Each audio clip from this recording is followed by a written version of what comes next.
Hello everyone, welcome in Kiran learners academy. इस video में हम करेंगे एडुकेटी एक्सपेक्टेड एग्जाम पैटर्न के ऊपर based SSC CGL tyre 1 exam के लिए फुल मॉक प्रैक्टिस सेट। और ये दोस्तों सेट नंबर 1 है। मॉडल प्रैक्टिस सेट नंबर 1 है। इसमें टोटल आपको 100 क्वेश्चन मिलेंगे। 100 क्वेश्चन इसमें आपको कवर होंगे आपके। और इसमें वो आपकी टाइप क्वेश्चन की कवर होंगी। हम बहुत सारे सेट करेंगे। धीरे धीरे हर सेट में वो टाइप हम कवर करने की कोशिश करेंगे। जो जो क्वेश्चन दोस्तों एडुकेटी ने आपके जैसे फेज 30 में पूछे गए थे, या आपके एग्जाम में बन सकते हैं, जो क्वेश्चन जो अलग टाइप के क्वेश्चन रहते हैं, जैसे कि एडुकेटी ने सेट से क्वेश्चन पूछ लिए बहुत सारे। ठीक है, वैसे ही क्वेश्चन पूछ लिए उन्होंने। प्रोबेबिलिटी से कुछ अलग सा पैटर्न पूछ लिया। इस टाइप के क्वेश्चन जो रहेंगे रीजनिंग में, जैसे रीजनिंग के पैटर्न होते हैं। जैसे पहला क्वेश्चन है सीरीज का जो उसने टाइप है, किस टाइप के क्वेश्चन पूछे हैं, कौन सा लॉजिक उसमें फॉलो हो रहा है, वो टाइप आपकी कवर हो जाएंगी सारी। कुछ क्वेश्चन रीजनिंग में लैंग्वेज वाले पूछ लिए, जीएस में बड़ी बड़ी लैंग्वेज वाले कुछ क्वेश्चन पूछ लिए। तो वो क्वेश्चन दोस्तों आपके सारे कवर हो जाएंगे अगर आप ये सारे सेट लगा लेते हो। ये है सेट नंबर 1। ऐसे करते करते हम और भी बहुत सारे सेट लेके आएंगे। और धीरे धीरे सेट वाइज जो एक्स्ट्रा सिलेबस है, जो आपके एग्जाम में बन सकता है, वो क्वेश्चन हम कंप्लीट करने की कोशिश करेंगे। ये वीडियो हमने दोस्तों पार्ट वाइज भी यूट्यूब पे अपलोड किए। जैसे सेट 1 का रीजनिंग अलग से, मैथ्स अलग से, इंग्लिश अलग से, ठीक है, और जीएस का 25 क्वेश्चन अलग से। लेकिन बहुत सारे स्टूडेंट हैं, उनको चाहिए फुल मॉक, कि एक ही टेस्ट पूरा कंप्लीट होना चाहिए एक ही वीडियो में। तो उनके कहने पे अभी ये फुल मॉक है आपके लिए। आपको पूरा का पूरा टेस्ट दोस्तों पहले क्वेश्चन को पोज करना है, प्रैक्टिस करना है, पोज करना है, प्रैक्टिस करना है। फिर आपको वीडियो देखते चलना है साथ ही साथ। जल्दी जल्दी से आप कवर करेंगे तो आपकी प्रैक्टिस भी होगी। एज ए मॉक टेस्ट की तरह आप लीजिए, जैसे कि आप मॉक टेस्ट देते हैं कहीं पे भी। साथ ही साथ दोस्तों हमने जो हमारा इंटरफेस है किरण पब्लिकेशन का, ये kiranprepare.com वेबसाइट पे आप जाओगे, वहां पे लॉगिन करोगे। अपना जो बुक का स्क्रैच कोड अगर आपके पास है, फ्री में टेस्ट सीरीज आपके लिए, वरना 29 रुपीज में। उसमें आप क्या कर सकते हो, वहां पे इंटरफेस दोस्तों सेम डिजाइन कर दिया है जो कि एडुकेटी का इंटरफेस है, नया इंटरफेस है। वहां पे आप थोड़ा सा क्वेश्चन लगाओगे, मॉक टेस्ट लगाओगे, वहां पे भी आपकी प्रैक्टिस हो जाएगी। थोड़े से आप टेस्ट वहां से लगा लोगे, 10-15 टेस्ट लगा लोगे, तो आपको भी आप फैमिलियर हो जाओगे इंटरफेस के साथ। आपको अलग टाइप का इंटरफेस नहीं दिखेगा जब आप एग्जाम देने जाओगे। आपका माइंड डिस्ट्रैक्ट नहीं होगा। आप क्वेश्चन को इजिली जैसे पहले करते आए आए हैं वैसे ही सोल्व कर लोगे। ठीक है, वरना अलग से लगेगा तो थोड़ा सा उसमें कुछ अलग सा समझने में टाइम लग जाता है। 2-4-5 मिनट आपकी खराब भी हो सकती है। तो अभी स्टार्ट करते हैं set number 1। Model practice set number 1 full mock है ये। पहले सेक्शन में रहेगा जैसे रीजनिंग, फिर उसके बाद जीएस, फिर मैथ्स, फिर इंग्लिश लैंग्वेज। क्वेश्चन नंबर 1, निम्नलिखित श्रृंखला में प्रश्न चिन्ह के स्थान पर आने वाली संख्या का चयन करें। देखो दोस्तों, इस क्वेश्चन को कैसे सोचना आपको। अब मुझे पता है यहाँ पे 132 है, नंबर बढ़ रहा है 267, 538। सबसे पहले मेरी नजर जाएगी ऑप्शन पे। ये नंबर है ना जो, ये नंबर है जो इसके डबल के आसपास बनता है। 65 का डबल दोस्तों 130 होता है, उसके डबल के आसपास बनता है ये। अगर मैं इसको कैसे बनाऊंगा 65 को, इसका डबल करता हूँ 64 प्लस एक ऐड कर देता हूँ, 65 आएगा। ठीक है, जैसे 32 था, यहाँ बताना है क्या आएगा, फिर 132 है, फिर 267 है, और फिर है 538। सोचने का तरीका क्या होगा। अब मुझे पता है 65 का डबल 130 होता है, 65 का डबल 130 होता है, उसके समथिंग दो ऐड हुआ इसमें। 65 यहाँ से दोस्तों मैं बनाऊंगा तो ये आएगा 32 का डबल प्लस 1। ठीक है ना, 32 का डबल 64 प्लस 1 65 होगा। तो इसका मतलब पैटर्न कौन सा है, 32 का डबल प्लस 1। फिर उसके बाद ये क्या है, 65 का डबल प्लस क्या करना पड़ेगा, 2 करना पड़ेगा। ठीक है, देखो प्लस इसका डबल 130 प्लस 2 132 आएगा। फिर इसका डबल करते हैं दोस्तों, 132 का डबल 264 आएगा, प्लस कितना ऐड हुआ है, 3 ऐड हुआ है, तो ये पैटर्न है। फिर इसका डबल किया, फिर 4 ऐड होगा। तो यहाँ पे जो पैटर्न है 32 का डबल प्लस 1, तो यहाँ आएगा 65। ठीक है, सोचने का तरीका कैसे था, ऐसा नहीं है कि आप सीधा डिफरेंस लेने जाओ, आपको ऑप्शन का भी यूज करना है। ठीक है, तो इस तरह से क्वेश्चन को सोल्व करना है, और ये आपको अप्रोच माइंड में रखनी है। इस टाइप के क्वेश्चन और भी हो सकते हैं, और ये वो पैटर्न है जो अभी हाल फिलहाल में फेज 13 में पूछा गया है। जो जो पैटर्न दोस्तों नया आपको दिखे, आप उसको कॉपी एंड पेन लेके उसको मार्क कर लीजिए, और अपने जो कोई डायरी ले लीजिए, उसमें फिक्स पैटर्न आप नोट कर लिए, रीजनिंग के किस किस किस टाइप के क्वेश्चन पूछ रहा है। ठीक है ना, एडुकेटिव। तो उस तरह से आपको क्वेश्चन को देखना है, और ऐसे ही डील करना है, और ऐसे ही सोल्व करना है आपको जल्दी से जल्दी। अभी आगे बढ़ते हैं नेक्स्ट क्वेश्चन। क्वेश्चन नंबर 2, 15 सितंबर 2005 को सप्ताह का कौन सा दिन था। हम 2000 को क्या मानते हैं, न्यूटन मानते हैं। तो इसका मतलब 2001 का रिमाइंडर ओड ईयर है, एक होगा। दो का एक होगा, तीन का एक होगा, चार का दोस्तों लीप ईयर है, दो का रिमाइंडर। और पांच को जाना है आपको सितंबर तक। ठीक है, पांच को हम पहुंच गए हैं, देखो 2000, यहाँ पे पहुंच गए हम कितने तक, 2004 तक हमने कवर कर लिया। अब हम पहुंच गए दोस्तों एक, अब अभी हमें हमें कवर करना है 1 जनवरी 2005 से 15 सितंबर 2005 तक। तो जनवरी का महीना दोस्तों 31 का होता है, रिमाइंडर तीन आएगा। फरवरी का तो ठीक है जीरो आएगा। मार्च का दोस्तों तीन आएगा। अप्रैल का दो आएगा, 30 का महीना होता है। मई का तीन आएगा। जून का दोस्तों दो आएगा। जुलाई का फिर तीन आएगा। अगस्त का तीन आएगा। और सितंबर का दोस्तों ये 15 को भाग करेंगे सात से, एक आएगा। तो यहाँ पे एक और दो, तीन और दो पांच और तीन आठ और तीन ग्यारह, दो तेरह, तेरह और तीन 16 और दो दोस्तों 18 और तीन 21, 21 का मतलब सात से भाग होता है, जीरो हो गया दोबारा से। तीन और एक चार, नंबर ऑफ ओड डेज हमारे पास बचे चार, 4 दिन आपको ठीक है एक्स्ट्रा आगे जाना है। और 2000 को हम मानते हैं न्यूट्रल। 4 दिन एक्स्ट्रा दोस्तों न्यूट्रल मतलब कि संडे। संडे के बाद Monday, Tuesday, Wednesday, Wednesday, Thursday. तो क्या होगा, थर्सडे होगा, गुरुवार होगा। राइट आंसर होगा option first. Question number three, paper cutting and folding का क्वेश्चन है। इसको जब खोलेंगे ना हम, इसको खोलेंगे दोस्तों, तो सेम देखो यहाँ पे एक सर्कल है, ये ऐसे फोल्ड किया तो ऐसे खोलेंगे तो एक सर्कल यहाँ बनेगा, दो सर्कल आएंगे तो ये ऑप्शन बार हो गया। उसके बाद जब इसको खोलेंगे, क्योंकि आपने फोल्ड कैसे किया था, ऐसे किया था, जब खोलेंगे दोस्तों तो एक ये ऐसे स्क्वायर था, यहाँ पे आएगा एक, ठीक है यहाँ पे आएगा एक, यहाँ पे ट्रायंगल है राइट साइड में, बार हो गया। यहाँ पे दोस्तों ऊपर नीचे होगी पोजीशन, बार हो गया, क्योंकि ट्रायंगल तो इस साइड ही आएगा। ठीक है, अगर कोई ऑप्शन सेम मैच होता फिर और भी टेक्निक हम ये देखते कि ट्रायंगल सीधा आएगा कैसे आएगा, डायरेक्शन कैसे होगी, ट्रायंगल ऐसे बनेगा या ट्रायंगल ऐसे बनेगा। ठीक है, वो चीज बाद में देखते हैं, लेकिन पहले ही ऑप्शन एलिमिनेट हो जा रहे हैं तो वो चीज हमें ज्यादा दिमाग लगाने की जरूरत नहीं है। राइट आंसर होगा option first. Question number four, according to English dictionary आपको अरेंज करना है शब्दकोश के अनुसार। तो सबसे पहले ऐसे क्वेश्चन को दोस्तों आपको जब भी करें आपको ऑप्शन से करना है, जल्दी से जल्दी कैसे करोगे। अब देखो एक और पांच में कौन आएगा, SEN, SET दोस्तों। तो टी से पहले एन आता है तो पहला ऑप्शन तो बार हो गया। अब पांच चार, चार में चेक नहीं करूंगा, ठीक है चार चेक नहीं करूंगा। दो तीन में चेक करो दोस्तों, दो और तीन में SE डबल टी आई। तो इसका मतलब दोस्तों तीन भी नहीं आएगा, इसमें एल आया, इसमें आया आई पहले आता है इंग्लिश डिक्शनरी में। तो ये ऑप्शन भी बार हो गया, तीन वाला। तो बच्चे ये दोनों, अब एक और तीन में से देख लो कौन आएगा, वही ऑप्शन होगा हमारा right. SE double T, LE, इसमें एम है दोस्तों और ये ई पे खत्म है। तो कौन सा आएगा, आप कहेंगे तीन आएगा। तो ऑप्शन सेकंड भी बार हो गया, राइट आंसर होगा option third. Question number five, five में दोस्तों कोडिंग है देखो। अब इसको ये लिखा गया है, इसको ये लिखा गया है, इन दोनों में से कॉमन देखते हैं, मस्ट कॉमन आएगा। तो मस्ट कॉमन है और इन दोनों में कॉमन क्या है दोस्तों, एक है। तो इसका मतलब हमारे पास जो एक किसके हो गया, एक हो गया मस्ट के लिए, एक मस्ट के लिए हो गया, ये देखो अपने आप में ठीक है। और इसमें कॉमन देखते हैं हम दोस्तों, वर्क इज वर्कशीप, और यहाँ पे ही इज वर्कशीप, और ये था ही मस्ट वर्क। तो इन दोनों में कॉमन क्या आएगा, एक तो वर्क है दोस्तों, वर्क है कॉमन दोनों में। ठीक है, ही मस्ट है, वर्क तो हो गया, इज वर्कशीप है। तो कुछ भी कॉमन, ये एक ही वर्ड कॉमन है, तो इसका मतलब वर्क के लिए जो कोड आएगा दोस्तों आठ आएगा। वर्क के लिए आठ आएगा। ठीक है, वर्क के लिए आठ आएगा, तो दोस्तों पहले ऑप्शन गलत हो गया, इसने कहा, ये कहता है कि ही के लिए आठ आएगा, ही के लिए नहीं आएगा, वर्क के लिए आठ आएगा। सेटिस्फाई भी करवा सकते हैं हम, देखो वर्क इज फाइन, दो वर्ड कॉमन है, इसमें आठ और चार है दोस्तों, दो वर्ड इसमें आठ और चार है, इसका मतलब इसके लिए फोर आ गया फिर। ठीक है, तो ऐसे राइट आंसर होगा ऑप्शन फर्स्ट। आपको डायरेक्टली उस चीज पे काम करना है जिससे आंसर जल्दी आए आपका। ठीक है, तो यहाँ से पहले आपको ऑप्शन का भी ध्यान रखना है। मुझे पता है आठ के लिए, मुझे पता लग गया, जैसे कि ऐसा नहीं कि मैं सारे चेक करता, मुझे पता लग गया कि आठ किसके लिए आएगा दोस्तों, आठ का कोड क्या होगा या वर्क का कोड क्या होगा, एट होगा। तो इसलिए कहता है ही का कोड एट है, गलत हो गया। क्वेश्चन नंबर सिक्स, दिए गए प्रश्न को पढ़ें और यह निर्णय करें कि अनुसरण करने वाला कौन से तर्क प्रभावशाली है। ठीक है, कौन से तर्क हैं दोस्तों, लॉजिक है जो स्ट्रॉन्ग है, ये आपको बताना है इनमें से। प्रश्न है, भारत के किसी समृद्ध परिवार से नए आने वाले किसी बच्चे को क्या अपने जुनून का अनुसरण करने देना चाहिए। अब इसके लिए स्ट्रॉन्ग आपको बताना है। हाँ, पहले कहता है हाँ, इन दिनों यदि किसी बच्चे को अपनी अभिरुचि का अनुसरण करने दिया जाए तो इसमें सर्वश्रेष्ठ हो सकता है, यहाँ तक कि आर्थिक तौर पर भी। दोस्तों ये अपने आप में लॉजिक क्या है, स्ट्रॉन्ग भी है और पॉजिटिव भी है।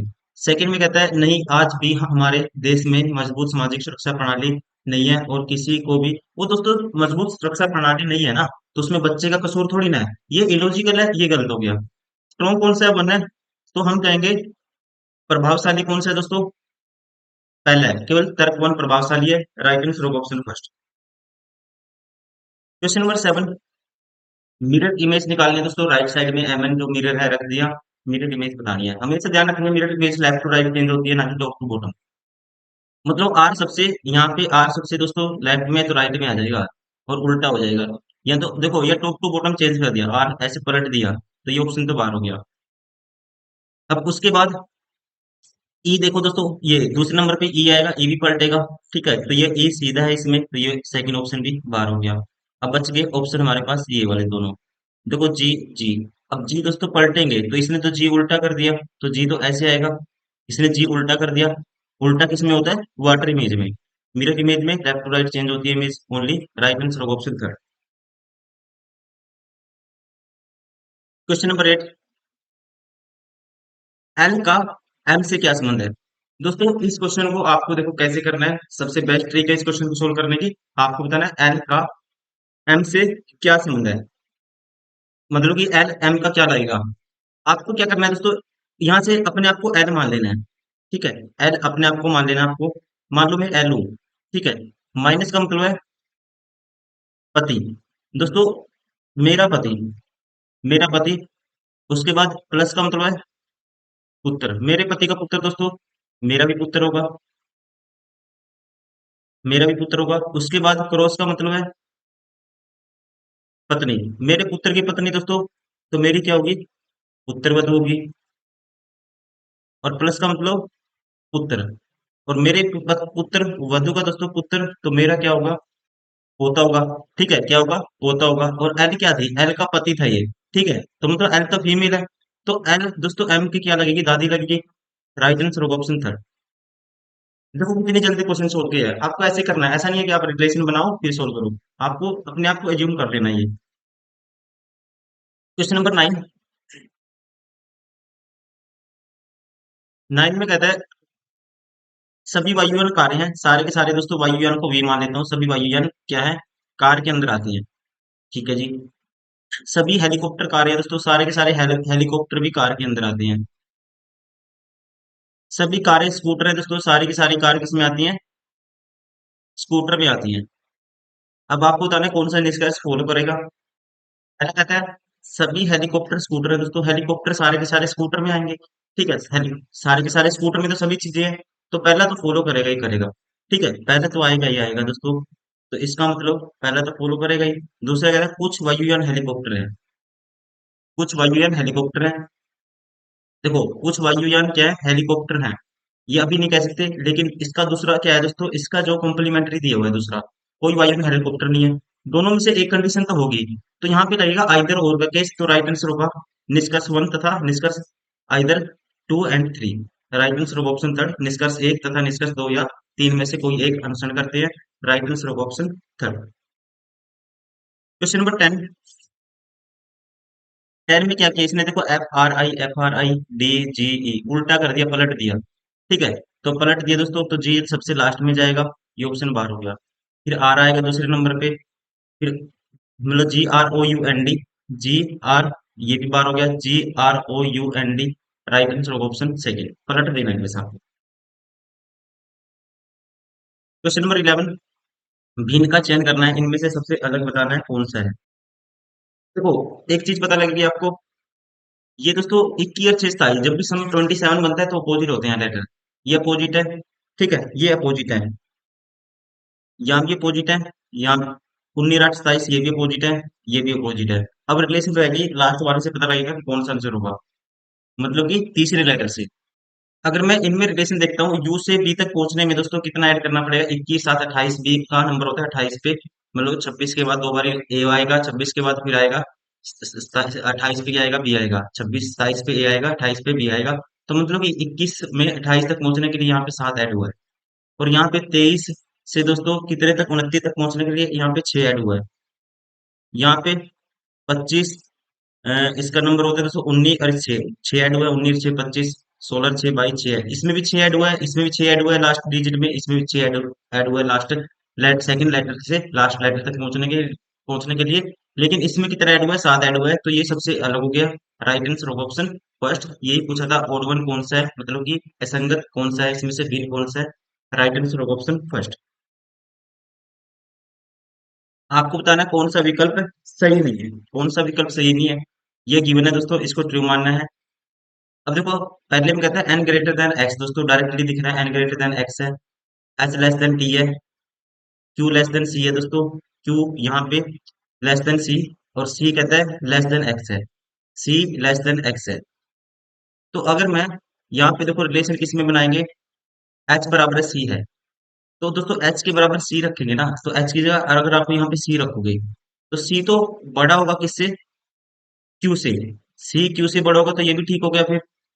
ठीक है, और सी लेस देन एक्स, दोस्तों सी लेस देन कैसे होगा एक्स से, सी तो बड़ा होगा एक्स से, क्योंकि सी एक्स बराबर है क्यू, और क्यू से बड़ा है सी, तो सी किससे भी बड़ा होगा दोस्तों, एक्स से भी बड़ा होगा, और यहाँ पे कहता है लेस देन है। ये गलत हो गया, यही बताना था, राइट आंसर ऑफ ऑप्शन 4। अब देखना है इसमें क्या पैटर्न है, ट्राई करिए पहले खुद से आप। देखो 17 दोस्तों -6 हो गया। फिर अगर -6 हुआ है, तो 11 - 6 दोस्तों 5 होगा। 5 का मतलब दोस्तों 11 - 6 कितना होगा, अगर -6 होगा तो 5 होगा। या आप ऐसे भी चेक कर सकते हो, उल्टा भी चेक कर सकते हो। ठीक है, जरूरी नहीं है, मान लो यहाँ पे तीसरा नंबर है, ये यहाँ पे भी चेक कर सकते हो। देखो ये 19 है, 19 और दोस्तों 6 25 +6 हुआ है, तो 25 और 6 31। 31 पे क्या होता है, ई होता है। 31 पे क्या होता है दोस्तों, ई होता है, तो ये ऑप्शन बार होगा। तो एक्स यहाँ पे क्या हुआ है दोस्तों, एक्स -6 हुआ है। 18 करेंगे तो 12 दूसरे नंबर पे एल आएगा, तो ये ऑप्शन भी बार हो गया। फिर तीसरा जे माइनस दोस्तों +6 पी आया, +6 करेंगे तो वी आएगा, तीसरे नंबर पे वी आएगा, वी है। ठीक है, तीसरे नंबर पे वी आएगा दोस्तों, तो ये ऑप्शन भी बार हो गया, तो एक ही ऑप्शन बचा, right answer option 4। Question number 14 दोस्तों, इसको सोल्व करना है। देखो यहाँ पे ए जोड़ को बताता है। ठीक है, तो देखो इसको कैसे करना है आपको, जल्दी से जल्दी लिखोगे ऐसे, 63 है, फिर दोस्तों 7 है, फिर ब्रैकेट है, फिर 9 है, फिर 4 है, फिर 24 है, और फिर 264 है, और फिर 88 है, और फिर ये ब्रैकेट बंद है। अब ए जोड़ को निर्दिष्ट करता है, जहां जहां ए है दोस्तों जोड़ कर दो। यहाँ पे ए था, जोड़ है, तो 24 के यहाँ पे भी जोड़ होगा, और कहीं ए नहीं है। बी गुना को निर्दिष्ट करता है, जहां भी ये दोस्तों वहां कर दो गुना, तो 7 यहाँ पे ब्रैकेट है, यहाँ पे होगी गुना। ठीक है, 7 और इस ब्रैकेट के बीच में गुना, और तो कहीं बी है ही नहीं। उसके बाद सी घटाने को निर्दिष्ट करता है, जहाँ सी है दोस्तों वहां घटे का निशान आएगा, यहाँ घटाएगा, और कहाँ पे सी, और कहीं नहीं है सी। और डी भाग को, जहाँ डी है दोस्तों वहां भाग कर दो, यहाँ भाग का निशान आएगा, और यहाँ भी भाग का निशान आएगा। अब इसको सोल्व कर रहे हैं। ठीक है, अब इसको सोल्व करना है। देखो 7 × 63 ये आया 9, 9 दोस्तों 7 × 63 9 आया, और ये आएगा 9 + 4 13, गुना 13, ये हो गया सोल्व। ठीक है, प्लस 24 और माइनस करेंगे 88, ये आएगा 88। देखो 3 से गुना करोगे दोस्तों, ये 3 पे जाएगा सीधा, 8 24 240, 8 24 264, 24 करेंगे 240 में 64 आएगा, तो ये 3 पे जाएगा, तो -3 है, तो 13 निम्मा 117। और दोस्तों 3 करेंगे तो यहाँ आएगा 21, 21 117 में ऐड करेंगे 138 आएगा, राइट आंसर ऑप्शन सेकंड। यहाँ पे ध्यान से देखो दोस्तों, इसमें क्या है, इसने क्या किया है, आप पहले खुद से ट्राई करेंगे। अब सेकंड डिजाइन में ये थोड़ा ये आकृति नीचे आ गई। ठीक है, और दूसरे डिजाइन में क्या हुआ, ये बाएं वाली जो आकृति है लेफ्ट साइड में, एक ऊपर जा रही है, एक नीचे जा रही है। और ये वाली जो आकृति है देखो त्रिभुज, ये नीचे चला गया डार्क हो गया, फिर ऊपर चला गया लाइट हो गया दोस्तों, फिर नीचे आ गया डार्क हो गया, फिर ऊपर जाएगा तो क्या होगा, लाइट होगा, त्रिभुज क्या होगा दोस्तों, लाइट होगा। ये ऑप्शन बार हो गया, ये ऑप्शन बार हो गया। और त्रिभुज की देखो डायरेक्शन, हमेशा कभी भी त्रिभुज की शेप चेंज नहीं हुई, इसने शेप क्या कर दी दोस्तों, यहाँ पे उल्टी कर दी। ठीक है, तो ये भी गलत हो गया, राइट आंसर होगा ऑप्शन, मतलब कि त्रिभुज की जो शेप है दोस्तों यही रहेगी। ठीक है, इसने क्या कर दिया था, ऐसे कर दी शेप, उल्टी कर दी। तो इसलिए ये ऑप्शन फर्स्ट भी बाहर हो गया था, राइट आंसर ऑप्शन थर्ड। देखो एक ही चीज से हमने सारे ऑप्शन एलिमिनेट कर दिए, आपको भी इस तरह से सोचना है। क्वेश्चन नंबर 16, ए के बाद सी दोस्तों दो ऐड हुआ है, सी के बाद एफ तीन ऐड हो गया, फिर चार ऐड हो गया, फिर दोस्तों कितना ऐड हो गया, 10 और 5 15, पांच ऐड हो गया, तो फिर 6 ऐड होगा, 15 और 6 21, यू आएगा, right answer option third. Question number 17 कहता है एक वैज्ञानिक सुरक्षित प्रयोगशाला के एक्सेस कोड को याद करने का प्रयास कर रहा है, उसे निम्नलिखित विवरण याद है। दोस्तों ये देखो अलग सा पैटर्न है, ये पहली बार पैटर्न आया है, तो आपको इस तरह से इस तरह क्वेश्चन के लिए भी तैयार रहना होगा सीजीएल में। कोड अंक 5 से शुरू होता है, तो 5 से शुरू होता है दोस्तों, स्टार्टिंग में तो क्या आएगा, 5 आएगा, मतलब कि ठीक है, सभी के स्टार्टिंग में 5 है। उसके बाद कहता है कोड 987 पर समाप्त होता है, लास्ट में 987 आएगा दोस्तों, 987 आएगा लास्ट में, ठीक है, लास्ट में आएगा 987, ठीक है जी। दूसरा अंक पहले अंक और 3 का योग है, दूसरा अंक पहले अंक और 3 का योग है, मतलब कि दूसरा अंक है जो दोस्तों, पहला अंक 5 था और 3 का योग क्या आएगा, 8 आएगा, दूसरा अंक 8 आएगा, मतलब कि 58 आएगा। ये बार हो गया, ये बार हो गया, ये बार हो गया, एक ही ऑप्शन बचा, right answer option 4। Question number 18, इसको ये लिख दिया, उसी तरह इसके लिए कोड क्या आएगा, आप देखो दोस्तों खुद से ट्राई करेंगे, ये भी क्वेश्चन का जो पैटर्न है थोड़ा सा अलग है, आपको इस तरह के पैटर्न लिखने पड़ेंगे कॉपी में, ठीक है ना, पहले याद रखना पड़ेगा, वरना आप वहां पे कभी एग्जाम में ऑपरेशन अप्लाई करते रहे और टाइम आपका खराब हो जाए, वो चीज उस चीज का आप ध्यान रखेंगे। आप जो नई पैटर्न है, थोड़ा सा नया पैटर्न है, उसको आप याद रखेंगे। ओ सी टी ए, दोस्तों इसने किया क्या है मैं बता देता हूँ, इसने किया क्या है, पहले आपने ट्राई तो कर ही लिया होगा। इसने जो लेटर को ऐसे तोड़ दिया, चार चार को तोड़ दिया और उसको लिख दिया इसने अंग्रेजी डिक्शनरी के अकॉर्डिंग। जैसे पहले ए आएगा, फिर आएगा दोस्तों सी, ठीक है ना, लेटर में पहले ए आता है, फिर सी आता है, फिर ओ आएगा, फिर टी आएगा, देखो ऐसे लिख दिया। वैसे ही फिर ए आएगा, जी आएगा, फिर एम आएगा, फिर आर आएगा। वैसे इसको भी ऐसे तोड़ेंगे, एक दो तीन चार, चार चार में तोड़ेंगे। तो सबसे पहले ए आएगा दोस्तों, फिर सी आएगा, फिर जी आएगा, फिर आर आएगा, A C G R, A C G R, ये ऑप्शन बार हो गया, ये ऑप्शन बार हो गया। अब लास्ट के तोड़ेंगे, फिर आएगा E F L U, E F L U, तो यो यहाँ पे यू एल है, ये भी बार हो गया, right answer option first. Question number 19, बतानी है इसमें कौन सी आकृति दोस्तों अंतर्निहित है, ठीक है, कौन सा ऑप्शन है जो केवल आकृति में है, ये आपको बताना है, अंतर्निहित है कौन सा ऑप्शन। तो यहाँ पे घुमाने की अनुमति नहीं है, ये भी ध्यान रखेंगे, देखते ही पता लग जाएगा आपको दोस्तों ये आकृति क्या है। देखो इसको यहाँ पे कट मार दो, यहाँ पे ये कट मार दो, और यहाँ से यहाँ तक की जो आकृति है ना, ये वाली, ये वाली, ये सारी क्या है, यही तो सेम तो आकृति है, ठीक है, मैं हटा देता हूँ ताकि देखिए आपको, ये सेम है, तो right answer option third. Question number 20, निम्नलिखित समीकरणों को दो चिन्हों को आप एक दूसरे के किन संख्याओं को एक दूसरे से प्रतिस्थापित करने पर संतुलित हो जाएगा समीकरण। अब देखो इसमें कोई भी आपको डिवाइड वाले सिंबल से भी कुछ नहीं पता लगेगा, डायरेक्ट आपको करना ही होगा, ठीक है, क्वेश्चन ऐसा दिया है कि आपको सोल्व ही करना पड़ेगा। पहले ही ऑप्शन उठाते हैं, 24 है, अगर मैं चेंज करता हूँ दोस्तों 14 और 21 को, और रिप्लेस करता हूँ प्लस को भाग के साथ, ठीक है, तो यहाँ आएगा 14 21 प्लस भाग, प्लस आएगा दोस्तों 12, गुना में 21 की जगह 14 आएगा, माइनस 273, और 14 की जगह दोस्तों प्लस की जगह भाग आएगा, और इसकी जगह क्या आएगा, 14 आएगा, सॉरी 21 आएगा, 14 किस से रिप्लेस करना है, 21 से, ठीक है। अब इसको सोल्व करना है और हमें प्लस की जगह क्या करना था, भाग करना था, भाग कर दिया यहाँ पे, ठीक है। अब इसको सोल्व करना है, देखो 24 प्लस 14 गुना 12, तो ये आएगा, देखो दोस्तों शॉर्टकट मल्टीप्लाई करने की ट्रिक क्या होती है, जैसे 14 गुना 12 करना है, 4 एक्स्ट्रा 10 से इसमें जोड़ दो, 16 होगा, और लास्ट डिजिट की लास्ट डिजिट से काट कर दो मल्टीप्लाई, 168, माइनस 21 एकम 21 दोस्तों, बचेगा 6 21 दिए 63 13, 24 में से 13 गए दोस्तों, क्या बचेगा 11, और 68 में 168 में 11 जोड़ेंगे 179 आएगा, सेटिस्फाई हो गया, राइट आंसर ऑप्शन फर्स्ट।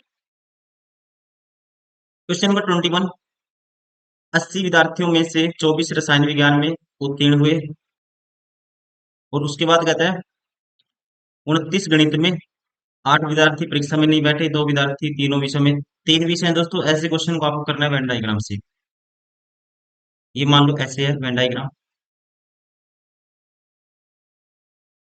अब एक मान लेते हैं रसायन विज्ञान मतलब कि केमिस्ट्री, एक है दोस्तों फिजिक्स, और एक क्या है, मैथ है, गणित। अब कहते हैं 24 रसायन विज्ञान में उत्तीर्ण हुए, तो यहाँ एक बार 24 लिख लेते हैं। 35 भौतिकी में उत्तीर्ण हुए, फिजिक्स में 35, 29 मैथ में। ठीक है जी। 8 विद्यार्थी परीक्षा में नहीं बैठे, टोटल 80 थे दोस्तों, 8 परीक्षा में नहीं बैठे तो बचे कितने, 72, ये हम कह सकते हैं यहाँ से। यदि दो विद्यार्थी सभी तीनों विषयों में उत्तीर्ण हुए, दो, तीनों में पास हुए, दो दोस्तों, तीनों में कॉमन क्या आएगा, तीनों में कॉमन आएगा ये वाला, दो, दो तीनों में विषय में उत्तीर्ण हुए। ठीक है जी। दो विद्यार्थी भौतिकी व रसायन विज्ञान में उत्तीर्ण हुए, दो भौतिकी और रसायन विज्ञान में कितने हैं, दो, मतलब फिजिक्स और रसायन में दोस्तों कॉमन क्या है, दो है। और कहते हैं गणित में उत्तीर्ण नहीं हुए, मतलब सिर्फ इनमें दो है, ये ध्यान रखेंगे।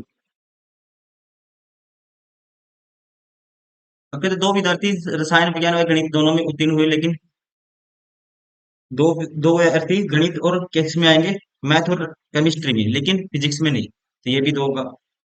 ठीक है। 8 विद्यार्थी भौतिकी मतलब फिजिक्स और मैथ में हुए उत्तीर्ण हुए, लेकिन केमिस्ट्री में नहीं आएगा, मतलब इन दोनों में फिजिक्स और इसमें कितना कॉमन है दोस्तों, 8 कॉमन है। अब यहाँ से टोटल देखो 24 था, तो 6 हो गया, तो ये कितना बचेगा, ये वैल्यू बचेगी हमारे पास कितनी, 18। मुझे समझाना है, आपको जल्दी करना है एग्जाम में, ठीक है। और ये कितनी बचेगी दोस्तों, 8 दो 10 दो 12, माइनस करेंगे ये होगा 23। वैसे ही ये कितना होगा, 8 दो 10 और दो 12, माइनस करेंगे 29 में से 12 गए, कितना दोस्तों, 17 बचेगा। तो आपको बताना है, तो कितने विद्यार्थी केवल गणित में उत्तीर्ण हुए, केवल गणित में बताने हैं आपको, तो केवल गणित का खुद ही बताएंगे आप कितना होगा। राइट आंसर होगा इसका ऑप्शन 4, 17। ठीक है ना, केवल गणित में, केवल गणित वाला पोर्शन कौन सा है दोस्तों, ये वाला, ठीक है, ये देखो 17 है जो। Question number 22। अब इसका रिलेशन आपको बताना है, ठीक है। हिंट कहाँ से लेनी है आपको, ऑप्शन से हिंट लेनी होती है ऐसे क्वेश्चन में। तीन, कमरा, तो एक और चीज ध्यान रखेंगे दोस्तों, आप जब भी है ना दो क्वेश्चन के पहला ऑप्शन सेम हो तो वेटेज उसको आपको देनी है हमेशा, वेटेज ऐसे ही मिलता है, पहले तीन ऑप्शन सेम मिलेंगे, तो जो सेम सेम है ना, जैसे तीन तीन तीन तीन है, तो आपको उस ऑप्शन को वेटेज देनी है। तो मैं मान लो इनको वेटेज देता हूँ, पहले तीन मानता हूँ दोस्तों, तीन में क्या है, तीन पे मतलब पहले कमरा। अब तीन के बाद चार आएगा, कमरा किस में होता है, कमरा होता है जी चार फ्लैट के अंदर, तो फिर फ्लैट आएगा। फिर उसके बाद दोस्तों एक और पांच में, एक में शहर है और पांच में भवन है। दोस्तों फ्लैट किस में होता है, भवन में होता है, तो फिर पांच आएगा। भवन किस में होता है, शहर में होता है, और शहर होता है देश में, तो राइट आंसर होगा ऑप्शन 4। Question number 23। 23 में कहता है जोया बैंक से बाहर निकली और 14 मीटर उत्तर की ओर चली। बैंक से बाहर निकली दोस्तों और 14 मीटर कहाँ चली, उत्तर की ओर चली। वो मान लेते हैं ये है बैंक, 14 मीटर चली उत्तर की ओर। ठीक है जी, ये बैंक था, बी मान लेता हूं उसको। उसके बाद वह बाईं ओर मुड़ी और 20 मीटर चली दोस्तों, बाईं ओर मुड़ी 20 चली। ठीक है जी। उसके बाद फिर वह बाईं ओर मुड़ी और 36 मीटर चली, मतलब कि 14 तो ये कवर कर दिया उसने, आगे कितना चली वो, 22 आगे निकल गई। ठीक है जी। अब वो है एक बार फिर बाईं ओर मुड़ी और 65 मीटर चली दोस्तों, बाईं ओर मुड़ी 65 मीटर उसको चलना है, तो बाईं ओर ये होगा जो आपका राइट है, और 65 चलाना है। 20 तो ये चल गई, यहाँ तक स्ट्रेट लाइन है, और 35 आगे निकल गई, कह सकते हैं। उसके उसे बैंक से पूर्व दिशा में 45 मीटर की दूरी पर स्थित अस्पताल पहुंचने के लिए किस ओर मुड़ना होगा। कहता है उसे बैंक से पूर्व दिशा में 45 मीटर, बैंक से पूर्व दिशा दोस्तों 45 मीटर, ये हो रहा 45 मीटर, 35 तो ये हो गया था स्ट्रेट लाइन तक, यहाँ तक 10 मीटर एक्स्ट्रा। अब इसको यहाँ पहुंचना है, यहाँ पे हॉस्पिटल है, ठीक है। तो अब यहाँ पहुंचने के लिए इसको किस ओर मुड़ना पड़ेगा, देखो ये हमने कुछ गलत किया है, ये दोस्तों 65 था, तो 20 ये होगा, 20 ये होगा, तो ये कितना होगा, आप कहेंगे 65 के लिए ये 40 45 होगा। ठीक है, तो 45 तो मतलब स्ट्रेट लाइन होगी, स्ट्रेट लाइन का मतलब इसको इस साइड मुड़ना होगा, बाईं ओर मुड़ना होगा, दाईं वाला ऑप्शन बार हो गया, बार हो गया। अब कितना चलना पड़ेगा उसको, आप खुद ही बताइए, ये 22 था यहाँ से यहाँ तक, तो ये भी 22 होगा, राइट आंसर होगा ऑप्शन 4। Question number 24। 24 में कहता है वरुण, अनवर, प्राची, फातिमा और दिशा एक बेंच पर बैठे हैं। वरुण अनवर के बाईं ओर बैठा है। वरुण है दोस्तों अनवर के बाईं ओर। ये अनवर है, मान लो वरुण इसके बाईं ओर है। कितने विद्यार्थी हैं? एक, दो, तीन, चार। ठीक है, चार विद्यार्थी हैं। और दिशा भी एक, पांच विद्यार्थी हैं। ठीक है, वरुण अनवर के बाईं ओर बैठा है, ठीक है जी। जो किसी कोने पर नहीं बैठा है। अनवर किसी भी कोने पर नहीं बैठा है, ये आप ध्यान रखेंगे। फातिमा दिशा और वरुण के बीच में बैठी है। दिशा और वरुण के बीच में कौन है दोस्तों? फातिमा। अब देखो, दिशा और फातिमा दोस्तों, ये फातिमा दिशा और वरुण के बीच में बैठी है, तो यहाँ पे हम कह सकते हैं, अगर दिशा यहाँ लेते हैं तो यहाँ पे कह सकते हैं दिशा। फातिमा दिशा और वरुण के बीच में बैठी है, तो फातिमा आपको यहाँ लेनी पड़ेगी। ठीक है, ऐसे ही था, ये बी था, ये ए था। तो यही कंडीशन बनेगी, इसी साइड लेना, ये नहीं बनेगी। ठीक है, क्योंकि यहाँ तो अरुणा एक्स के राइट साइड में, तो यहाँ पे फातिमा बैठे। प्राची एकदम दाहिने ओर बैठी है। प्राची एकदम दोस्तों दाहिने ओर बैठी है, तो ये होगी प्राची। पी मान लो इसको, तो पांच हो गए। अनवर के दाईं ओर कौन? अनवर के दाईं ओर में कौन है दोस्तों? अनवर के दाईं ओर कौन है? प्राची है। Right answer option third. ठीक है, क्वेश्चन नंबर 25। 25 दोस्तों, मैं इस क्वेश्चन को स्किप कर रहा हूँ क्योंकि इसमें फॉन्ट बहुत छोटा है, देखने में प्रॉब्लम हो रही है। स्टेटमेंट लंबी है। ठीक है, कोई क्वेश्चन ज्यादा, मतलब कि ज्यादा वो नहीं है, वही रीजनिंग का क्वेश्चन है सेम। ऐसा कुछ नहीं है कि ज्यादा मुश्किल क्वेश्चन है, इसलिए इसको स्किप कर रहे हैं। आप खुद से ट्राई कर सकते हैं, क्योंकि फॉन्ट बहुत छोटा है। ठीक है, क्वेश्चन आसान है, इतना मुश्किल नहीं है, ये मत सोचना कि क्वेश्चन मुश्किल है दोस्तों। यूपीएसआई में भी ऐसे क्वेश्चन पूछे गए हैं। तो चलिए अभी स्टार्ट करते हैं। Set number, model practice set number one का, या कह सकते हैं मॉक टेस्ट नंबर वन का part two, that is GA general awareness. Question number 26 to 50 तक, based on educative exam pattern. Question number one, वैदिक युग के निम्नलिखित पेशेवरों को सामाजिक स्थिति के संबंध में सबसे महत्वपूर्ण से सबसे कम तक व्यवस्थित करना है दोस्तों। जिसकी, मतलब जो इंपॉर्टेंट थे, जिसकी महत्व ज्यादा था, उसको पहले रखना है, फिर उसके बाद निचले क्रम में चलते जाना आपको। सबसे पहले यहाँ पे दोस्तों ध्यान रखेंगे, सबसे पहले आएगा, यहाँ पे इनमें से आना चाहिए सबसे पहले रथ निर्माता। ठीक है, रथ निर्माता, क्योंकि दोस्तों रथ निर्माताओं को बहुत महत्व दिया जाता था, क्योंकि रथ युद्ध परिवहन के लिए बहुत महत्वपूर्ण थे। ठीक है, युद्धों में रथों का बहुत यूज होता था। तो सबसे पहले आएगा बी। ये ऑप्शन बार हो गया, ये ऑप्शन बार हो गया। उसके बाद ध्यान रखेंगे आप, उसके बाद आएगा दोस्तों डी आएगा, धातु कर्मकार, या कह सकते हैं लोहार। धातु कर्मियों ने, या कह सकते हैं लोहार दोस्तों, इन्होंने हथियार और दूसरी आवश्यक वस्तुओं के निर्माण में बहुत महत्वपूर्ण भूमिका निभाई थी, इसलिए समाज में इनका, ठीक है, दूसरे नंबर पे इनका नाम आता था। तो बी के बाद आएगा डी आएगा, ये भी ऑप्शन बार हो गया। फिर आएगा सी, बढ़ई। उसके बाद बढ़ई को महत्व दिया जाता था।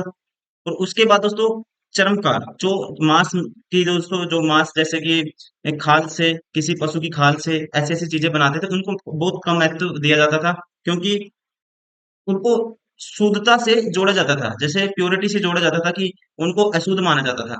ठीक है, जो लोग ऐसे काम करते थे उनको अशुद्ध माना जाता था, इनको इसलिए कम महत्व दिया जाता था। तो यहाँ पे उसके बाद सबसे लास्ट में आएगा A. Right answer of option first. पहले आएगा धातु कर्मकार लोहार, सॉरी, रथ निर्माता, फिर उसके बाद आएगा धातु कर्मकार लोहार, फिर उसके बाद आएगा बढ़ई, फिर आएगा चरमकार। क्वेश्चन नंबर 27, निम्नलिखित में से कौन सी नदी भारतीय भू क्षेत्र में नहीं निकलती? तो यहाँ पे पहले आप खुद से ट्राई करेंगे दोस्तों। सांग को ब्रह्मपुत्र भी कहा जाने वाली ये नदी है। ये ट्रांस बाउंड्री नदी है, और यह ध्यान रखेंगे तिब्बत में यारुलंग सांगपो के रूप में निकलती है, जहां से यह पूरे देश में दक्षिणी तिब्बत से बहती हुई अरुणाचल प्रदेश में भारत में एंट्री करती है, और जहां इसे दिहांग या सियांग के नाम से जाना जाता है। तो यहाँ पे जो राइट आंसर होगा ये होगा ऑप्शन थर्ड, ब्रह्मपुत्र नदी। क्वेश्चन नंबर 28, हुमायूं की लेखिका गुलबदन बेगम के संबंध में निम्नलिखित में से कौन सा कथन सही है? कहता है इस पुस्तक को लिखने में उन्होंने अकबरनामा का अनुसरण किया। ये स्टेटमेंट क्या है, अपने आप में गलत है, ध्यान रखेंगे। इसने दोस्तों इसका अनुसरण किया था बाबरनामा का। उसके बाद यह पुस्तक मुगलों की मूल भाषा तुर्की भाषा में लिखी गई थी, तो ये भी गलत है, ये लिखी गई थी फारसी भाषा में, दोनों गलत है। तो राइट आंसर होगा उपयुक्त में से कोई नहीं, राइट आंसर होगा ऑप्शन फोर। क्वेश्चन नंबर 29, निम्नलिखित में से किस पर्वतीय सतल के नाम का अर्थ वज्रपात सतल है? तो आप पहले खुद से ट्राई करेंगे तो दोस्तों ध्यान रखेंगे इस क्वेश्चन में। दार्जिलिंग नाम तिब्बती शब्द दार्जो से इसको लिया गया है, जिसका अर्थ होता है वज्रपात। ये एक हिंदू देवता के लिए, या कहते हैं हिंदू देवता को संदर्भ करता है, और हिंदू देवता का नाम है इंद्र। ठीक है, तो यहाँ पे राइट आंसर होगा option 4, that is Darjeeling. Question number 30, brown air शब्द का प्रयोग किसके लिए किया जाता है? तो यहाँ पे ध्यान रखेंगे आप, ब्राउन एयर का यूज किया जाता है दोस्तों फोटोकेमिकल स्मोक के लिए, मतलब कि हिंदी में कह सकते हैं प्रकाश रासायनिक धुएं के लिए किसका यूज किया जाता है? ब्राउन एयर का। राइट आंसर होगा ऑप्शन सेकंड। क्वेश्चन नंबर 31, वर्षा जल के संग्रह के संबंध में, वर्षा जल संग्रह के संबंध में निम्नलिखित में से कौन सा कथन है जो गलत है? पहला कहता है ये जल संरक्षण का साधन है, अपने आप में स्टेटमेंट दोस्तों करेक्ट है। जल स्तर को बढ़ाने में सहायक होता है, ये भी ठीक है। यह जल की बढ़ती हुई मांग को पूरा करने में सहायक होता है दोस्तों, लॉजिकली कह सकते हैं, ये भी ठीक है। यह भाव में होने वाली हानियों को बढ़ाता है, ये स्टेटमेंट क्या है अपने आप में गलत है। ठीक है, ये जल भाव को कम करता है और मृदा अपरदन की संभावना को कम करता है, तो ये इलॉजिकली है। ठीक है, तो यहाँ पे कह सकते हैं राइट आंसर होगा ऑप्शन 4, ये क्या है गलत है। क्वेश्चन नंबर 32, बाजार में संतुलन कीमत का निर्धारण किससे किया जाता है? तो यहाँ पे राइट आंसर होगा, बाजार में संतुलन संतुलन कीमत का निर्धारण दोस्तों किया जाता है, यहाँ पे राइट आंसर होगा सीमांत लागत और सीमांत राजस्व के बीच समानता। मतलब कि एमसी बराबर होना चाहिए आर के, एमसी बराबर किसके होना चाहिए? एम आर के बराबर होना चाहिए। ठीक है, ध्यान रखेंगे आप, संतुलन मूल्य ही बाजार मूल्य होता है, जहां वस्तु आपूर्ति की मात्रा वस्तु मांग की मात्रा के बराबर होती है। और ध्यान रखेंगे, यही वही बिंदु होता है दोस्तों जहां बाजार की मांग और आपूर्ति का वक्र रेखा एक दूसरे के क्या है, एक दूसरे को क्रॉस करती है, काटती है। और पूर्ण प्रतियोगिता और एक अधिकार की प्रतियोगिता दोनों में फर्म संतुलन सीमांत लागत या सीमांत राजस्व के समान बिंदु पर होता है। मतलब कि एमसी बराबर होना चाहिए एमआर के। राइट आंसर होगा ऑप्शन 4। क्वेश्चन नंबर 33, राष्ट्रीय संदर्भ में निम्नलिखित में से क्या वृत्त दृष्टिकोण को दर्शाता है? इंग्लिश में कह सकते हैं in the national context which of the following indicates macro approach. तो हिंदी में इसको बोलते हैं दोस्तों समष्टि अर्थशास्त्र। अर्थशास्त्र की ये वो ब्रांच है जिसके अंतर्गत अर्थव्यवस्था के प्रदर्शन, संरचना, व्यवहार और निर्णय क्षमता का सामूहिक रूप से अध्ययन किया जाता है, ना कि व्यक्तिगत रूप से। तो यहाँ पे इसमें आएगा राइट आंसर होना चाहिए इसका। ठीक है, ये दृष्टिकोण दर्शाएगा यहाँ पे भारत में मुद्रास्फीति। ठीक है, मैक्रो अप्रोच राष्ट्रीय आय, उत्पादन, खपत, बेरोजगारी, महंगाई, बचत, निवेश, इन सारे के सारे फैक्टर के बीच में दोस्तों क्या है, रिलेशन को दर्शाता है। राइट आंसर होगा ऑप्शन फर्स्ट, भारत में कह सकते हैं मुद्रास्फीति। क्वेश्चन नंबर 34, निम्नलिखित में से कौन सा कथन सही है? पहला कहता है MEITY सचिव एस कृष्णन ने विश्व पर्यावरण दिवस के अवसर पर स्वदेशी वायु गुणवत्ता निगरानी प्रणाली AQAIMS का उद्घाटन किया और वायु प्रवाह ऐप लॉन्च किया। दोस्तों ये स्टेटमेंट अपने आप में आपको याद करना है, करंट अफेयर का क्वेश्चन है, सही है। यह एक बाहरी वायु गुणवत्ता निगरानी प्रणाली PM1, PM25, PM10, SO2, NO2, O3, CO, CO2 आदि सहित पर्यावरण प्रदूषकों की निगरानी करेगी। ये भी स्टेटमेंट अपने आप में करेक्ट है। दोनों याद करनी है आपको। राइट आंसर होगा ऑप्शन थर्ड। क्वेश्चन नंबर 35, निम्नलिखित में से कौन सा पल्लव शासकों का सही कालानुक्रमिक क्रम है? तो यहाँ पे आपको ध्यान रखना है कुमार विष्णु। कुमार विष्णु प्रथम का दोस्तों शासनकाल था 350 से 370। फिर उसके बाद आएगा स्कंद वर्मन, इनका था 370 से लेके 85। फिर उसके बाद वीर वर्मन 85 से 400, और नंदी वर्मन 480 से 510। तो यहाँ पे जो राइट आंसर होगा ऑप्शन फर्स्ट, दैट इज पहले कुमार विष्णु, देन स्कंद वर्मन, फिर वीर वर्मन, फिर नंदी वर्मन। ये क्या है, पल्लव शासकों का सही कालानुक्रमिक क्रम है। क्वेश्चन नंबर 36, यदि राष्ट्रपति अपने पद से त्यागपत्र देना चाहे तो वह किसे लिखकर ऐसा कर सकते हैं? तो दोस्तों ध्यान रखेंगे, भारतीय संविधान के अनुच्छेद आर्टिकल 56 के अनुसार राष्ट्रपति अपने हस्ताक्षर सहित लेख द्वारा अपना त्यागपत्र उपराष्ट्रपति को सौंप सकता है। राइट आंसर होगा ऑप्शन सेकंड, उपराष्ट्रपति। क्वेश्चन नंबर 37, प्रतिहार वंश का महानतम राजा कौन था दोस्तों? प्रतिहार वंश के महानतम राजा माना जाता है मीर भोज को, भोज भी कहते थे। राइट आंसर होगा ऑप्शन सेकंड। क्वेश्चन नंबर 38, 1993 में सुभाष चंद्र बोस किसे हराकर कांग्रेस पार्टी के अध्यक्ष चुने गए थे? ये दोस्तों 1993 में नहीं है, ये एरर है, ठीक है। तो आप ध्यान रखेंगे, जो सुभाष चंद्र बोस है दोस्तों 1938 और 1939 में कांग्रेस के अध्यक्ष चुने गए थे। अपने पहले कार्यकाल के अंत में त्रिपुरी कांग्रेस महाधिवेशन में अध्यक्ष चुनाव 1939 में शुरू में ही हो गया था, और महात्मा गांधी एवं कांग्रेस कार्यकर्ता समिति द्वारा समर्पित पट्टाभी सीतारामैया को हराकर नेताजी पुनः उनको निर्वाचित किया गया था, सुभाष चंद्र बोस जी को। राइट आंसर होगा, ठीक है, किनको हराकर? पट्टाभी सीतारामैया को। तो यहाँ पे आना चाहिए 1939 है, ठीक है। क्वेश्चन नंबर 39, निम्नलिखित में से किस सिख गुरु ने अमृतसर की आधारशिला रखी थी? मोस्ट फेमस क्वेश्चन दोस्तों, आधारशिला रखी थी किसने? सिखों के गुरु गुरु रामदास ने। राइट आंसर होगा ऑप्शन सेकंड। क्वेश्चन नंबर 40, निम्नलिखित में से कौन सा बौद्ध धर्म में एक अक्षेत्र का प्रतिनिधित्व करता है? अब बौद्ध धर्म में दोस्तों 10 अक्षेत्र हैं, जैसे कि बुद्ध, बोधि, सत्व, प्रत्यक्ष, बुद्ध, श्रावण, स्वर्गीय, प्राणी, ठीक है। तो यहाँ पे जो राइट आंसर होगा ये सारे आएंगे, दिस राइट आंसर होगा, उपयुक्त सभी विकल्प के रूप में दिए गए हैं, ऑप्शन थर्ड इज करेक्ट।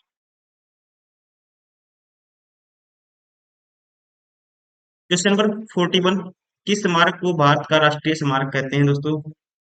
भारतीय राष्ट्रीय स्मारक कहते हैं यहाँ पे, राइट आंसर होगा इंडिया गेट। इसको कहते हैं इंडिया गेट, जिसे आरंभ में दोस्तों ऑल इंडिया वॉर मेमोरियल भी कहते थे। भारत का राष्ट्रीय स्मारक है ये, और ध्यान रखेंगे 1914 से 21 के दौरान मारे गए भारतीय सेना के 82,000 सिपाहियों की याद में इसको निर्मित स्मारक बनाया गया था। और ये कहाँ पे है? नई दिल्ली में है, पता ही होगा आपको। इंडिया गेट पर 13,300 सैनिक का नाम भी अंकित किया गया है, जो कहाँ के हैं? अंग्रेजों के भी हैं कुछ सैनिक, और भारतीय जो शहीद सैनिक है वो तो है ही है। राइट आंसर होगा option first, India Gate. Question number 42, अब आपको बताना है, सूची वन और सूची दो का मिलान करते हुए नीचे दिए कूट का प्रयोग करके सही उत्तर का चयन कीजिए। यूनाइटेड किंगडम में रामसर साइट्स की जो संख्या है ये है 175। याद रखना आपको, कितनी है? 175। पहले का 3 आएगा, ये दोनों ऑप्शन बाहर हो गए। उसके बाद उसको मैक्सिको में रामसर साइट है 144, ठीक है। तो दूसरे का आएगा बी आएगा, दूसरे का बी, ये ऑप्शन भी बाहर हो गया। तीसरे का भारत में रामसर साइट की संख्या दोस्तों 82 है, 82 है, और चाइना में भी 82 है। तो राइट आंसर होगा option third. Question number 43, galvanometer को किसके साथ जोड़कर उसे वोल्टमीटर बनाया जा सकता है? तो यहाँ पे राइट आंसर होगा option third, high resistance on series, ठीक है। हाई रेजिस्टेंस ऑन सीरीज में जोड़ के दोस्तों galvanometer can be converted in voltmeter. Option third is correct. Question number 44, Bharat का पहला रेल विश्वविद्यालय कहाँ खुलेगा? तो दोस्तों यहाँ पे आप ध्यान रखेंगे, भारत सरकार ने जनवरी 2016 में घोषणा की थी कि देश का प्रथम रेलवे यूनिवर्सिटी वडोदरा गुजरात में खोला जाएगा। यहाँ पे राइट आंसर होगा option first, Vadodara Gujarat. Question number 45, Himalaya पर्वत किस प्रकार के पर्वत का उदाहरण है दोस्तों? आसान क्वेश्चन है। हिमालय उदाहरण है वलित पर्वत का, या कह सकते हैं इसको बोलते हैं परतदार पर्वत। राइट आंसर होगा option first. Question number 46, Bharat में सबसे बड़ी सिंचाई नहर डैश है? तो दोस्तों यहाँ पे राइट आंसर होगा इंदिरा गांधी नहर। इंदिरा गांधी नहर भारत की सबसे बड़ी सिंचाई परियोजना में से एक है, ठीक है। ये दोस्तों पंजाब राज्य है दोस्तों, इसमें सतलज और ब्यास नदियों के संगम पर क्या है, ये स्थित है। और ये फिरोजपुर से निकलती है और राजस्थान तक जाती है ये परियोजना। राइट आंसर होगा ऑप्शन सेकंड, इंदिरा गांधी नहर। क्वेश्चन नंबर 47, सूर्यास्त के बाद भी पृथ्वी की सतह के निकट वायु किस कारण उष्मा प्राप्त करती है? दोस्तों जब सूर्य डूब जाता है, सूर्यास्त होने के बाद भी, ठीक है, सूर्य के ठहराव से जो विकिरण है, रेज है, वो निकलती हैं, आती हैं, और इसको पृथ्वी द्वारा अवशोषित कर लिया जाता है। अवशोषित मतलब कि एब्जॉर्ब कर लिया जाता है, ठीक है। और क्या बोलते हैं इनको? सतलीय विकिरण। राइट आंसर होगा, राइट आंसर होगा ऑप्शन सेकंड। क्वेश्चन नंबर 48, उन भू आकृतियों को क्या कहते हैं जो पृथ्वी के विमृश के कारण बनती है तथा जिनके कारण एक सतह दूसरी सतह से नीचे चली जाती है? देखो आपका आंसर यहीं पे छिपा है, ठीक है। तो इन्हें बोलते हैं विब्रेंस घाटी। राइट आंसर होगा option first. Question number 49, Beighton cup निम्नलिखित में से किस खेल से संबंध है? इसका रिलेशन है दोस्तों हॉकी से। ठीक है, ब्रिटेन कप संबंधित है हॉकी से। बहुत, यह कह सकते हैं सबसे पुराने फील्ड हॉकी टूर्नामेंटों में से एक है, और इसकी शुरुआत हुई थी 1895 में, 1895 में। ये रिलेटेड है हॉकी से। राइट आंसर होगा ऑप्शन सेकंड।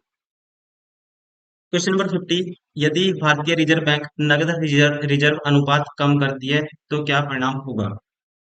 दोस्तों ध्यान रखेंगे, नकद आरक्षित अनुपात, इंग्लिश में बोलते हैं CRR। उपभोक्ताओं की कुल जमाओं का वह न्यूनतम भाग है जिसका वाणिज्यिक बैंकों द्वारा अपनी आरक्षित जमा राशि का कुछ भाग नकद रूप में या डिपॉजिट रूप में केंद्रीय बैंक RBI के पास रखना होता है। CRR में अगर वृद्धि होगी तो बैंकों के पास दोस्तों उपलब्ध नकद कोष और धन के प्रचलन में कमी आ जाती है। और इसके विपरीत अगर CER में क्या आएगी, कमी आएगी, तो क्या होगा, परिणाम स्वरूप ऋण सृजन में वृद्धि होगी।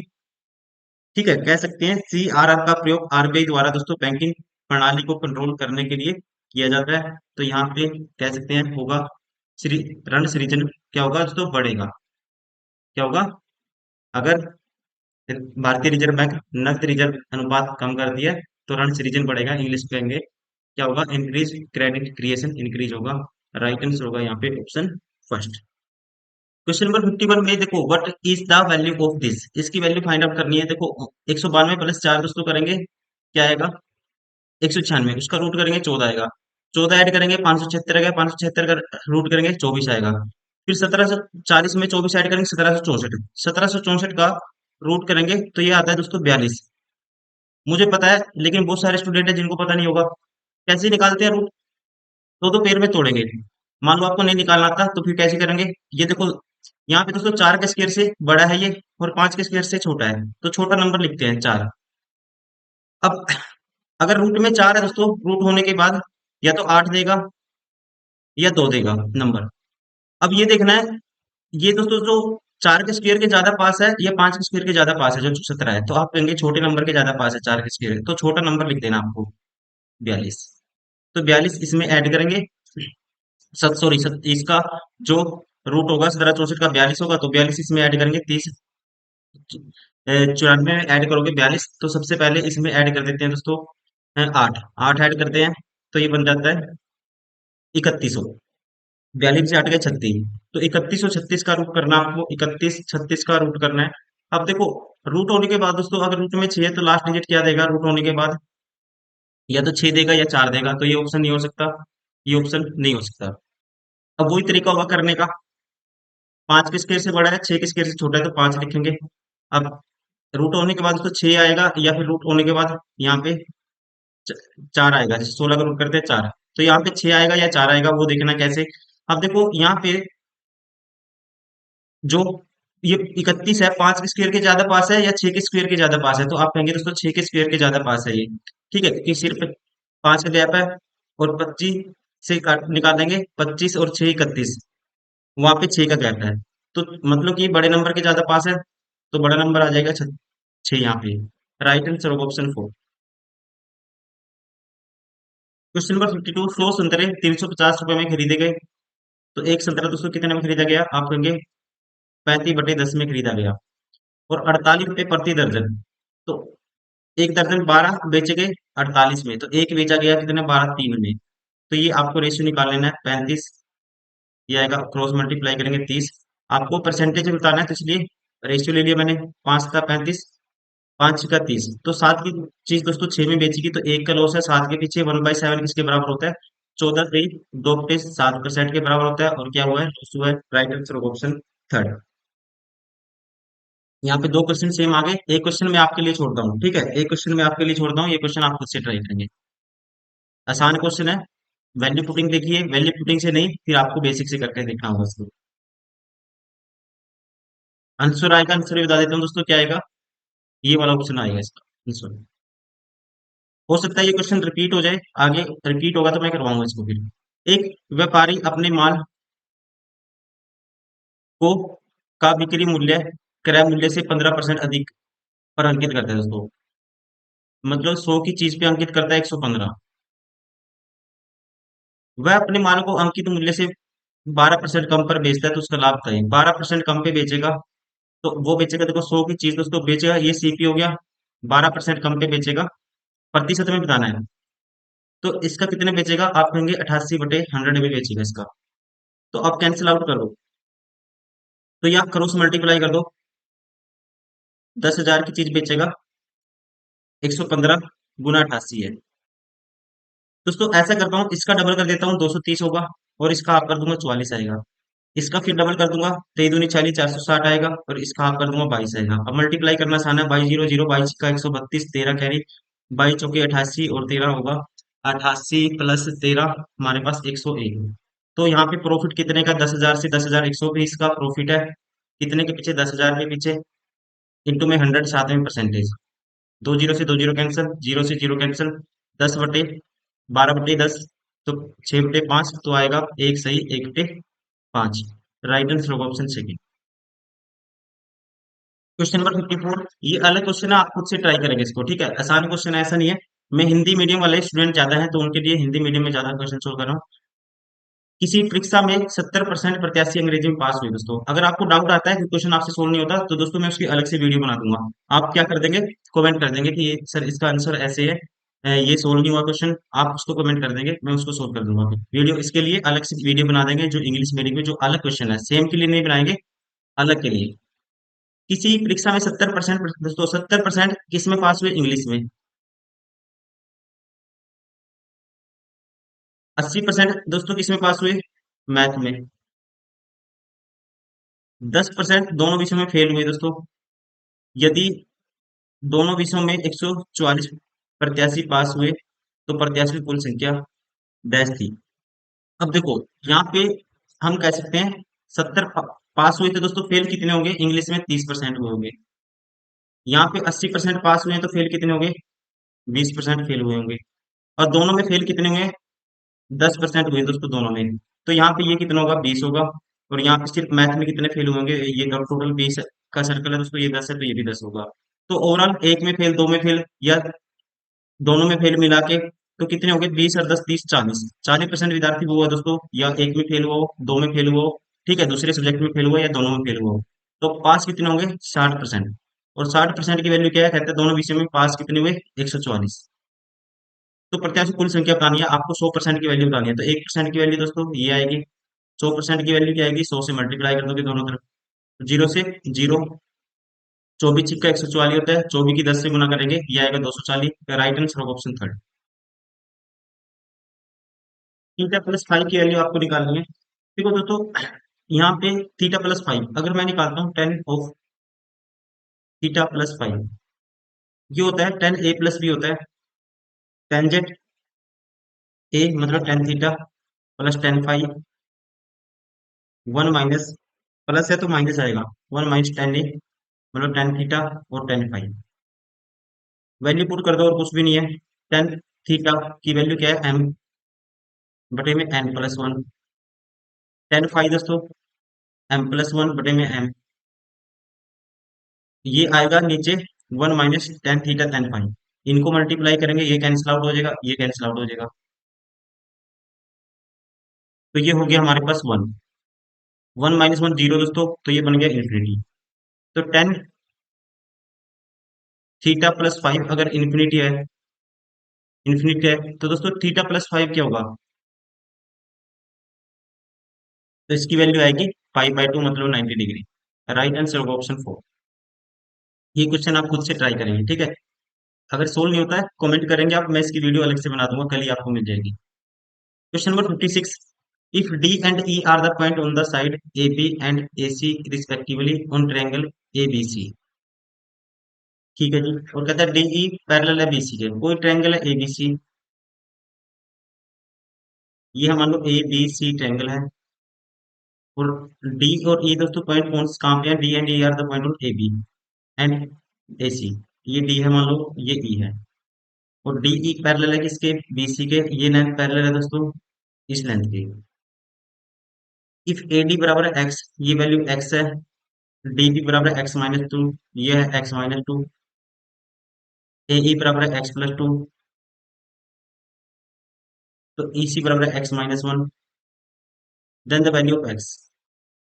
अगर ये दोनों दोस्तों लाइन आपस में पैरेलल ट्रायंगल होंगी, सिमिलर, आपको पता ही होगा, ठीक है? तो x बटे में टोटल लेंथ कितनी होगी? 2x। -2 होगी, बराबर होगा ये रेशियो किसके, x+2 बटे में total length 2x, total length होगी 2x+1। तो यहाँ से मल्टीप्लाई कर दो, ये आएगा x, 2x+1 बराबर आएगा 2x-2। तो 2 कॉमन लेते हैं, ये आएगा x-1 और इंटू में x+2, this is equal to this, multiply कर दो, 2x स्क्वायर होगा दोस्तों प्लस x होगा, ये होगा हमारे पास, इनकी मल्टीप्लाई करेंगे, 2x-2 था, ये 2x-2 था, इसको डायरेक्ट 2 को अंदर ले लेते हैं, 2x की मल्टीप्लाई करेंगे 2x स्क्वायर होगा, प्लस 2x की मल्टीप्लाई करेंगे दोस्तों 4x होगा, -2 की करेंगे तो -2x होगा, और -2 करेंगे -4 होगा। तो 2x स्क्वायर से 2x स्क्वायर कैंसिल दोस्तों, तो ये आया x बराबर है, ये 4x-2, तो 2x बचेगा, और ये है -4। तो दोस्तों ये x इस साइड जाएगा और ये 4 इस साइड जाएगा, तो बचेगा हमारे पास x बराबर है 4। राइट आंसर होगा option 4। Question number 57, the value of the expression sine square 1 plus sine square 11 dash dash dash, और साइन स्क्वायर दोस्तों 89। अब आपको पता होना चाहिए sine square A plus sine square B, अगर angle A plus B 90 degree है तो 1 होता है इनका आंसर, क्योंकि इसको कोस में चेंज हो जाएगा, ये sine square plus cos square 1 होता है, तो ये दोस्तों 1 बना देगा, क्या बना देगा, 1 बना देगा। जैसे ये 1 हो गया, देखो ये और ये 1 हो गया, ऐसे ही ये और ये भी 1 हो जाएगा दोस्तों, ठीक है।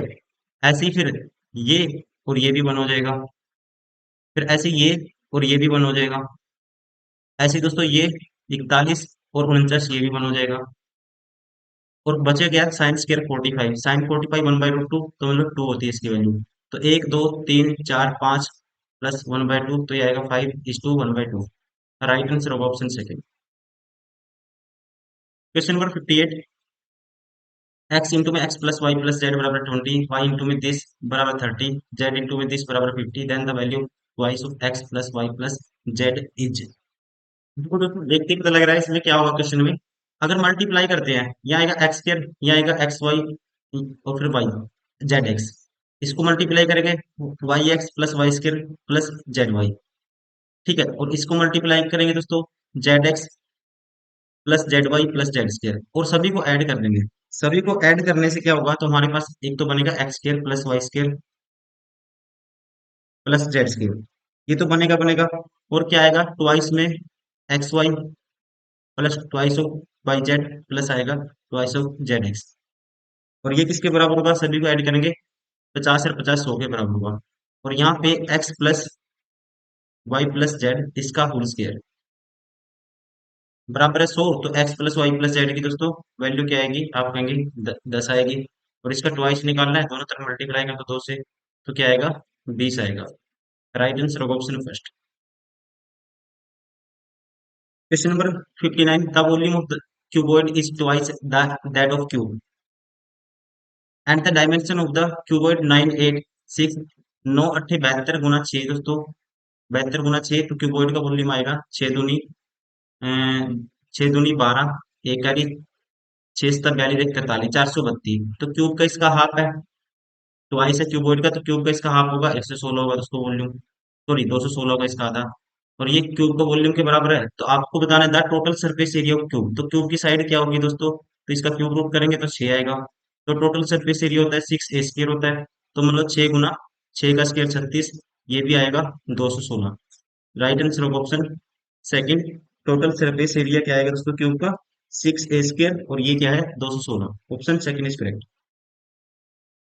क्वेश्चन नंबर 16, 16 में देखो, ये है दोस्तों, आपको निकालना क्या है, इसकी वैल्यू निकालनी है, इसको लिख सकता हूं मैं कोस स्क्वायर बटे साइन स्क्वायर, तो एलसीएम तो बटे में दोस्तों साइन स्क्वायर आएगा, या एलसीएम नीचे भी साइन स्क्वायर आएगा, तो ये हो जाएगा cos square minus sine square, ठीक है, cos square theta minus sine square theta दोस्तों ये होता है कोस 2 थीटा, थीटा क्या है 7.5 है, तो 2 थीटा क्या होगा 15 होगा, तो ऊपर आएगा कोस 15 डिग्री, और नीचे आएगा cos square plus sine square, उसकी वैल्यू होती है 1। अब आपको निकालना है कोस 15 डिग्री की वैल्यू, तो कोस 15 को दोस्तों लिख सकते हैं कोस ऑफ 45 माइनस 30। अब कोस ए माइनस बी का फार्मूला आपको पता होना चाहिए, ये होता है कोस ए कोस बी प्लस साइन ए साइन बी, ठीक है, तो कोस ए कोस बी तो कोस ए की वैल्यू दोस्तों कोस 45 1/√2। कोस ए कोस बी की वैल्यू, कोस 30 की वैल्यू क्या आएगी, कोस 30 की वैल्यू होगी हमारे पास √3/2। माइनस होगा बीच में। अच्छा माइनस है तो कोस में क्या होता है दोस्तों, माइनस है यहाँ पे तो यहाँ प्लस होता है। ध्यान रखेंगे कोस में क्या होता है, प्लस होता है। कोस ए कोस बी प्लस साइन ए साइन बी। साइन ए की वैल्यू मतलब 45 की वैल्यू 1/√2 डायरेक्ट करना आपको। साइन 30 की वैल्यू क्या आएगी, साइन 30 होता है 1/2। अब इसको सोल्व करना है। 2√2 एलसीएम आएगा सभी का, और ऊपर आएगा √3, और ये आएगा +1। √3 +1 बटे में 2√2। तो राइट आंसर होगा हमारा ऑप्शन 4। √3 +1 बटे में 2√2। Question number 61, then the value of this. इसकी वैल्यू फाइंड आउट करनी है दोस्तों। मोस्ट फेमस क्वेश्चन है, कहीं ना कहीं क्वेश्चन आता है बार बार, आपको पैटर्न याद करना है। +1 ऐड कर दो सभी में, +1 ऐड +1 करें तो यहाँ पे आएगा 4। यहाँ पे 4 आएगा तो ये +1 ऐड करेंगे। तो जैसे कि पहली टर्म है ए, 1 - ए, +1 ऐड करेंगे तो ये क्रॉस मल्टीप्लाई करेंगे, ये आएगा ए, ये आएगा 1 - ए, तो बटे में 1 - ए। तो इससे ये कैंसिल, तो बचे क्या 1/ए। वैसे ही यहाँ पे आएगा दोस्तों। ठीक है, क्या बचा हमारे पास, सॉरी 1/1 - ए, 1/1 - ए बचेगा।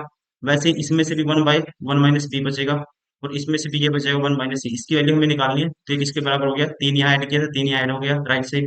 3 और 1 4। राइट आंसर होगा ऑप्शन 4। क्वेश्चन नंबर 62, इसको देखो यही करते हैं डायरेक्ट।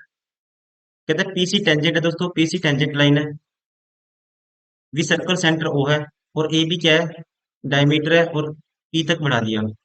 पी सी ए की वैल्यू है दोस्तों, ये टोटल एंगल कितना है। मैं पेन थोड़ा सा बारीक कर लेता हूँ।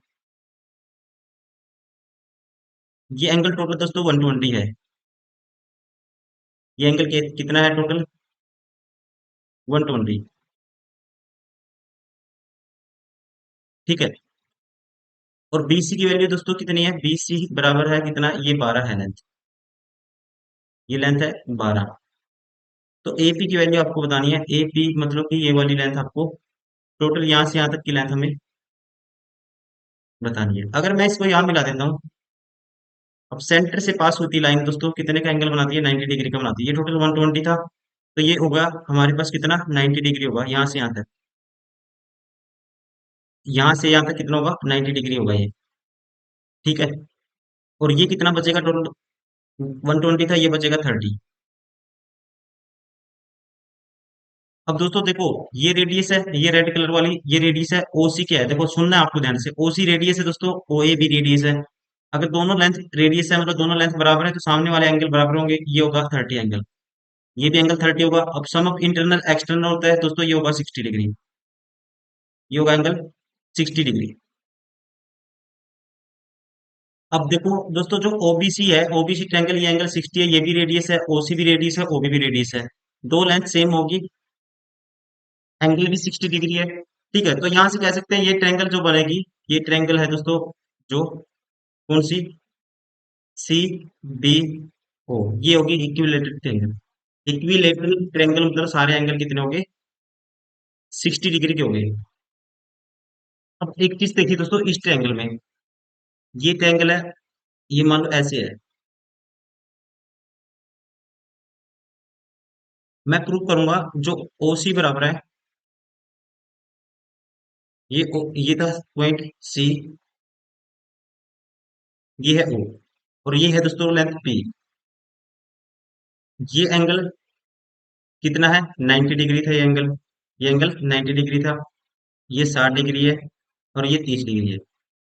अब देखिए, ये तो आपको तो बीसी तो बराबर प्रूफ हमने कर दी। बीसी तो किसके बराबर है दोस्तों, रेडियस के बराबर है, इक्विलेटरल ट्रायंगल हो गया था। ये बीसी की वैल्यू 12 थी, ये लेंथ तो 12 है।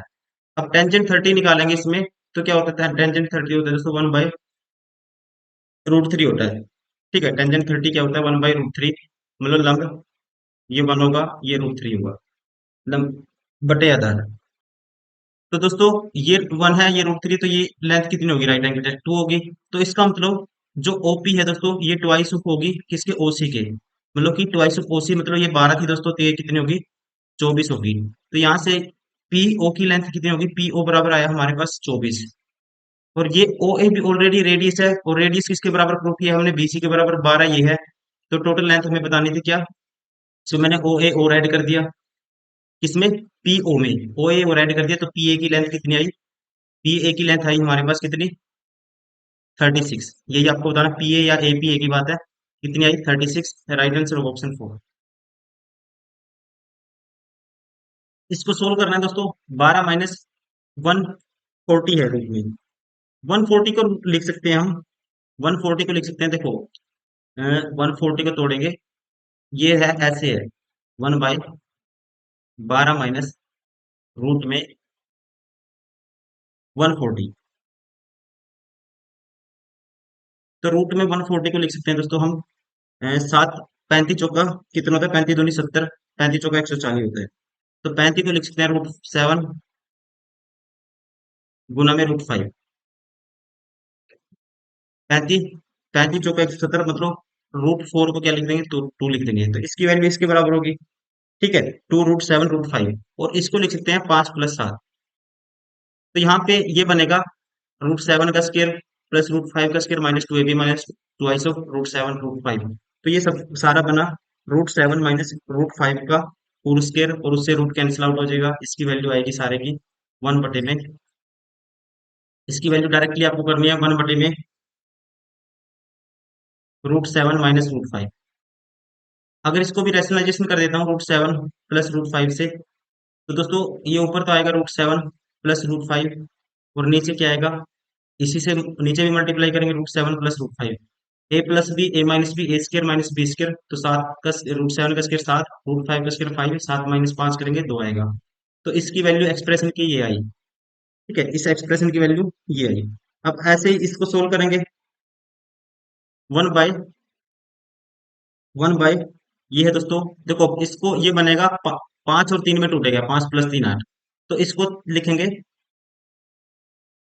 इसको तोड़ सकते हैं √5 इंटू में √3 √15, गुना करेंगे 4 से, ठीक है, √4 से गुना करेंगे दोस्तों √15 के √60 आएगा, तो इसका मतलब √4 का रूट करेंगे, ये आएगा ट्वाइस ऑफ √5 √3, तो ये क्या बनेगा, √1 आप कहेंगे यहाँ से, ये बनेगा 1/√5 माइनस √3, और उसका रैशनलाइजेशन करेंगे, सेम बनेगा, दूसरी टर्म आएगी हमारे पास, क्या आएगी, √5 प्लस √3 डिवाइड बाई 2, आपको डायरेक्ट करना है, ठीक है, अगर आप एक्सप्रेशन पूरा सोल्व करके दिखाओगे जैसे आपने 10th 12th में करते थे, तो फिर तो हो गया एग्जाम। आपको स्टेप को, एक स्टेप जैसे मैंने आपको समझाया उसको अवॉइड करके दूसरा स्टेप सेम ही है, सेम है बिल्कुल, आपको सीधा डायरेक्ट रिजल्ट लिखना है, बस ये तोड़ना आना चाहिए आपको, 5 और 3 में टूटेगा ये, और सेम, ये दोस्तों ये क्या है, देखो √7 + 3 का सम है ये, ठीक है, और ये 21 चौक 84 होता है, मतलब 21 चौक 84 √4 इंटू में √7 इंटू में 21 चौक 84, मतलब कि √4 इंटू में √7 इंटू √3, √7 √3 21, और √4 से मल्टीप्लाई 84 आएगा, तो इसका मतलब ये किसका होल स्क्वायर बनेगा, ये बनेगा दोस्तों √3 प्लस √7 प्लस √3 का होल स्क्वायर बनेगा, स्क्वायर से रूट से स्क्वायर कैंसिल आउट हो जाएगा, तो ये सीधा हमारे पास ये वाली टर्म आएगी, ट्वाइस ऑफ बटे में √7 प्लस √3, ठीक है, टू तो ऊपर है ये, अब इसको भी रैशनलाइजेशन रैशनलाइजेशन करेंगे √7 माइनस √3 से, तो नीचे आएगा √7 का स्क्वायर दोस्तों 7 - 3, नीचे आएगा 4, और ये 2 से 4 कैंसिल आउट बटे में 2, ये सारा एक्सप्रेशन ये आया, देखो एक टर्म ये आई पहले वाली, दूसरे वाली ये टर्म आई, तीसरे वाली ये टर्म आई, अब इनको करना है हमें, यहाँ पे पुट कर दो, पहली वाली √7 √5, एलसीएम तो दोस्तों सबका 2 है, 2 तो नीचे आएगा ही आएगा, और दूसरी टर्म यहाँ बार माइनस था दोस्तों, बार माइनस था, तो ये दूसरी टर्म माइनस हो जाएगी, माइनस के √5 माइनस के √3, तीसरी टर्म ये वाली है, तो ये आएगी माइनस के √7 प्लस के √3, माइनस से मल्टीप्लाई कर दिया डायरेक्ट, क्योंकि यहाँ भी माइनस था यहाँ भी माइनस था, बटे में 2 है, देखो √7 से √7 कैंसिल, √5 से √5 कैंसिल, √3 से √3 कैंसिल, ठीक है, √3 से दोस्तों ये प्लस का है, ठीक है, √3 कैंसिल, तो बचा क्या, 0/2, तो आएगा answer 0, right answer option first. Question number 64, ABCD is a parallelogram, coordinate A, B and C are the point 5 0 -2 3 -1 4 respectively, what will be the equation of line AD की, आपको लाइन AD की equation आपको बतानी है, ABCD एक parallelogram में बनाते हैं इसको पहले। एक सेकेंड।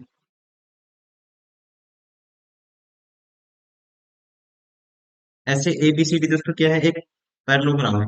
ये मान लो ए है, ये बी, ये सी, डी। कोऑर्डिनेट दिए हैं। जैसे ए बी सी के कोऑर्डिनेट क्या है, ए के हैं 50 और इसके बी के हैं -2 और 3, सी के हैं -1 और 4, और डी के कोऑर्डिनेट दोस्तों हमें नहीं पता अभी, वो निकालने हैं, डी की इक्वेशन हमें निकालनी है। अब देखो अगर डायगोनल को मिला देते हैं ऐसे,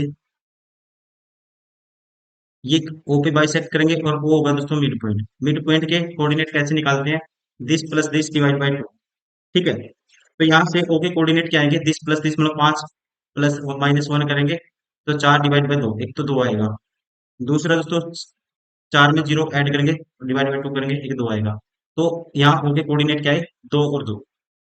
अब इसके मान लेते हो एक्स वाई है दोस्तों, तो यहाँ पे एक्स वाई है तो दो, ये भी मिड पॉइंट है।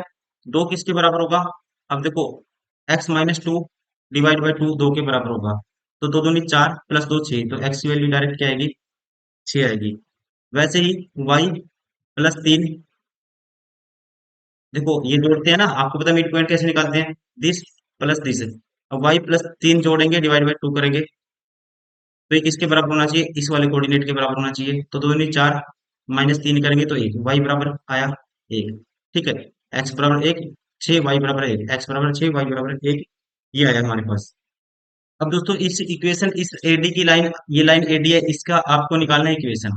ठीक है, इक्वेशन निकालनी है, दो पॉइंट पता है, दोनों एंड के आपको पॉइंट पता है, सीधी लाइन की इक्वेशन निकालनी है। तो लाइन की इक्वेशन कैसे निकालते हैं, ये होता है y माइनस, लाइन इक्वेशन कैसे निकालते हैं, y-y1। y1 कौन सा है, ठीक है, फॉर्मूला क्या होता है, देखो मैं लिख देता हूँ पहले, y-y1 बराबर है, स्लोप होता है y2 - y1, x2 - x1 और इनटू में x - x1। ये होती है इक्वेशन ऑफ लाइन। अब इस इक्वेशन यहाँ पे पुट कर दो, y माइनस, निकालेंगे y1 की दोस्तों वैल्यू क्या है, 0 है, बराबर होगा y2 - y1। मतलब कि देखो इसके कोऑर्डिनेट क्या है, एक्स वाई की वैल्यू यहाँ 6 और 1। अब देखो y2 - y1, y2 की वैल्यू दोस्तों 1 है और y1 की वैल्यू 0 है। x2 की वैल्यू क्या है दोस्तों, x2 की वैल्यू आप कहेंगे 6 है और x1 की वैल्यू 5 है, तो ये आएगा 1। और यहाँ पे आएगा x - x1 की वैल्यू 5 है, तो ये आएगी इक्वेशन। तो y बराबर किसके आएगा, तो ये आया सारा 1 x - 5 के बराबर। तो y बराबर है x - 5, ये इक्वेशन ऑफ एडी लाइन की आएगी। ठीक है, लाइन एडी की इक्वेशन क्या आएगी, y बराबर है x - 5। तो राइट आंसर होगा हमारा ऑप्शन 4। क्वेश्चन नंबर 65, इसको सोल्व करना है दोस्तों। इसको सोल्व करने के लिए सबसे पहले आप इसको लिखा जा सकता है a+b का whole square minus A B कर दो, और इसको लिख सकते हैं a+b का होल स्क्वायर और माइनस ये है -ab, इसमें कर दो, हम क्या करते हैं -ab चाहिए हमें, -3ab कर दो। ये आपको सोल्व करना है, और ए बी की वैल्यू तो डायरेक्ट मल्टीप्लाई करेंगे बनाएगी, ए बी की वैल्यू आपके पास आएगी 1। a+b का होल स्क्वायर निकालना है दोस्तों आपको। ठीक है, तो यहाँ से a+b निकालोगे तो ये आएगा √5 + 1 बटे में √5 - 1 प्लस b √5 - 1 √5 + 1, मल्टीप्लाई कर दो क्रॉस, a+b का होल स्क्वायर है दोस्तों और प्लस के a - b का होल स्क्वायर। तो -2ab + 2ab कैंसिल होगा, ये आएगा ट्वाइस ऑफ a² + b² मतलब 5, √5 का स्क्वायर 5 और 1 का स्क्वायर 1, ये आएगा। और बटे में 5 का √5 का स्क्वायर 5 -1 का स्क्वायर 1, 4 आएगा। काटेंगे तो आएगा, और इसको 5 और 1 6/2 दोस्तों, ये आया 3। तो यहाँ पे वैल्यू पुट कर दो, 3 का स्क्वायर, a+b की वैल्यू क्या है 3, 3 का स्क्वायर 9, इसकी वैल्यू ab की वैल्यू 1 है, 3 का स्क्वायर 9, ab की वैल्यू दोस्तों क्या है 1 है, तो ये आएगा 3। तो ये आया 8 और ये आएगा 6, 8/6, 4/3। राइट आंसर होगा option second. Question number 66, two vertical poles 200 metre apart and the, ठीक है, 200 मीटर की दूरी पे दोस्तों दो पोल है, 200 मीटर अपार्ट। ठीक है जी, कहता है and the height of one is double that the other, एक की हाइट दोस्तों दूसरी से डबल है। ठीक है, मान लो इसकी हाइट क्या है, इसकी एच है दोस्तों, इसकी क्या होगी, ये होगी 2h होगी। From the middle point of the line joining their feet, इसका ये मिडिल पॉइंट ये हो गया। ठीक है, तो मिडिल पॉइंट मतलब कि ये लेंथ 100 होगी इस साइड, ये भी 100 होगी। Middle point of the their line joining feet and observer find the angle of elevation of their tops to be complementary. Angle of elevation दोस्तों टॉप क्या है, कॉम्प्लीमेंट्री है। तो यहाँ पे सीधा हम डायरेक्टली लिखेंगे। ठीक है, तो इसका मतलब कॉम्प्लीमेंट्री दोस्तों सम क्या होना, एक थीटा होगा तो एक को क्या होगा, ये मान ले थीटा, ये होगा फिर 90 माइनस थीटा। ठीक है, डायरेक्ट ऐसे नहीं करना, आपको डायरेक्ट ही लिख सकते हो आप ये एंगल। ठीक है, 90 माइनस थीटा होगा तो ये थीटा होगा, कह सकते हैं हम। आपको बताना है find the angular elevation of their top to the complementary. ठीक है, ये तो इसने बता दिया, चलो। Find the height of the poles, H की वैल्यू बतानी है। एच की वैल्यू के लिए दोस्तों टेन थीटा इसमें निकालो, पहले टेन थीटा क्या होगा, टेन थीटा होगा इसमें, एक मिनट सॉरी, टेन थीटा होता है, ये है टेन थीटा लंब बटे आधार, लंब की वैल्यू एच है और आधार की वैल्यू क्या है दोस्तों 100 है। वैसे ही टेन नाइनटी माइनस थीटा दोस्तों क्या होगा, कोट थीटा होगा, कोट थीटा, या टेन नाइनटी माइनस थीटा सीधा कोट थीटा लिखूंगा। तो ये होगा लंब बटे आधार मतलब 2h बटे 100 आएगा ये भी। अब आपस में अगर हम इनकी क्या कर देते हैं, मल्टीप्लाई कर देते हैं, तो ये आएगा 1 राइट लेफ्ट साइड में, और ये आएगा 2h² और ये आएगा 10 की पावर 4। तो 10 की पावर 4 बराबर है 2h² दोस्तों। तो h की वैल्यू क्या आएगी देखो, 10,000 का आधा करेंगे तो क्या आएगा हमारे पास, 10,000 का आधा 5,000 आएगा, और उसका करना है रूट, ये आएगी h की वैल्यू। तो इसको लिख सकते हैं, 100 का रूट करेंगे दोस्तों 10 आएगा, या इसको लिख सकते हैं 2500 गुना 2, 2500 का रूट करेंगे 50 आएगा, और प्लस का इसका रूट करेंगे रूट 2 आएगा, तो 50√2 एच की वैल्यू ये आएगी। अब देखो एच की वैल्यू 50√2 आई है दोस्तों, तो यहाँ पे कह सकते हैं इसकी वैल्यू पुट कर दो 50, इसकी वैल्यू होती है 1.41 इसके आसपास होती है। ठीक है, 1.414, तो ये आएगा 50, और 50 की गुना करेंगे 50, सीधा लिख देता हूँ 50 प्लस 50 गुना 41/100, ये काटेंगे दो पे, 41 का दोस्तों 20 पॉइंट समथिंग आएगा, 20.5 कह सकते हैं। तो एक तो आएगा 70.5, तो 70.5 एक आएगा, एक ही ऑप्शन है, तो दूसरी निकालने की जरूरत नहीं है, राइट आंसर होगा ऑप्शन सेकंड।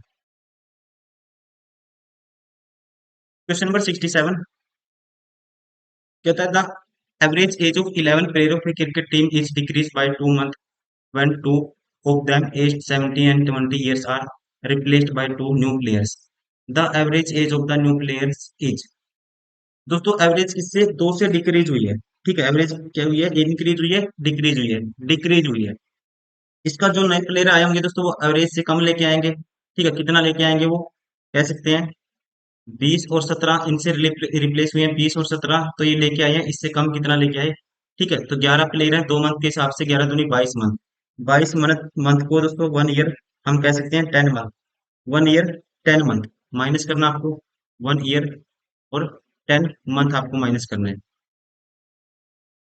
तो ये होगा 37 माइनस से करेंगे तो 36, 36 में से माइनस करेंगे 10 महीने, 36 ईयर में से तो 35 साल 2 मंथ, 35 ईयर 2 मंथ।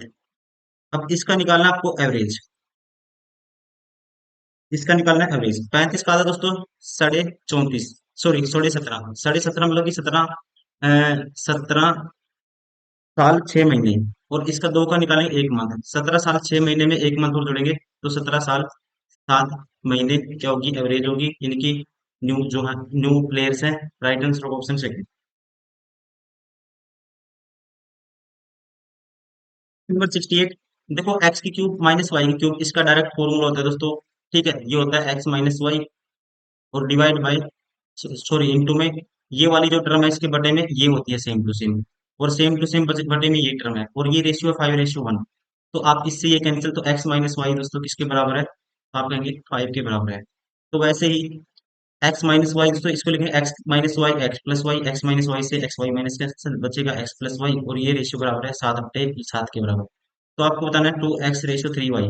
तो x की वैल्यू इन दोनों का जोड़ का आधा, मतलब 7 और 5 12 का आधा दोस्तों 6 होगी, और y की वैल्यू दोस्तों इन दोनों के डिफरेंस का आधा 5, 7 - 5 2 का आधा 1 होगी।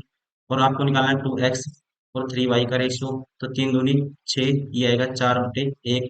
राइट आंसर होगा option first.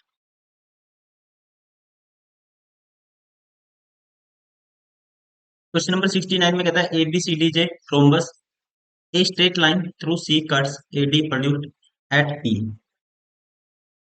A B produced at Q, A को ए बी को दोस्तों क्यू तक बढ़ाया जाता है, डीपी की वैल्यू 1/2 है, 1/2 of A B. Then the ratio of the length of B Q and A B is. देख, यहाँ पे कोई रोम्बस है, मान लेते हैं ये है रोम्बस।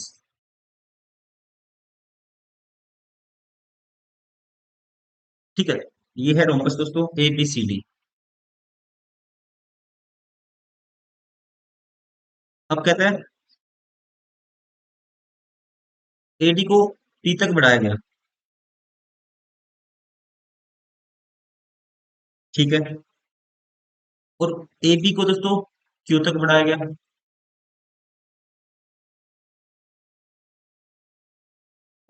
ठीक है, और डीपी की value 1/2 of A B. DP की वैल्यू 1/2 ऑफ ए बी। ये मान लो क्यू तक बढ़ा दिया, इसको इसको बढ़ा दिया पी तक। ये यहाँ पे ऐसे ट्रेंगल बन जाएगा।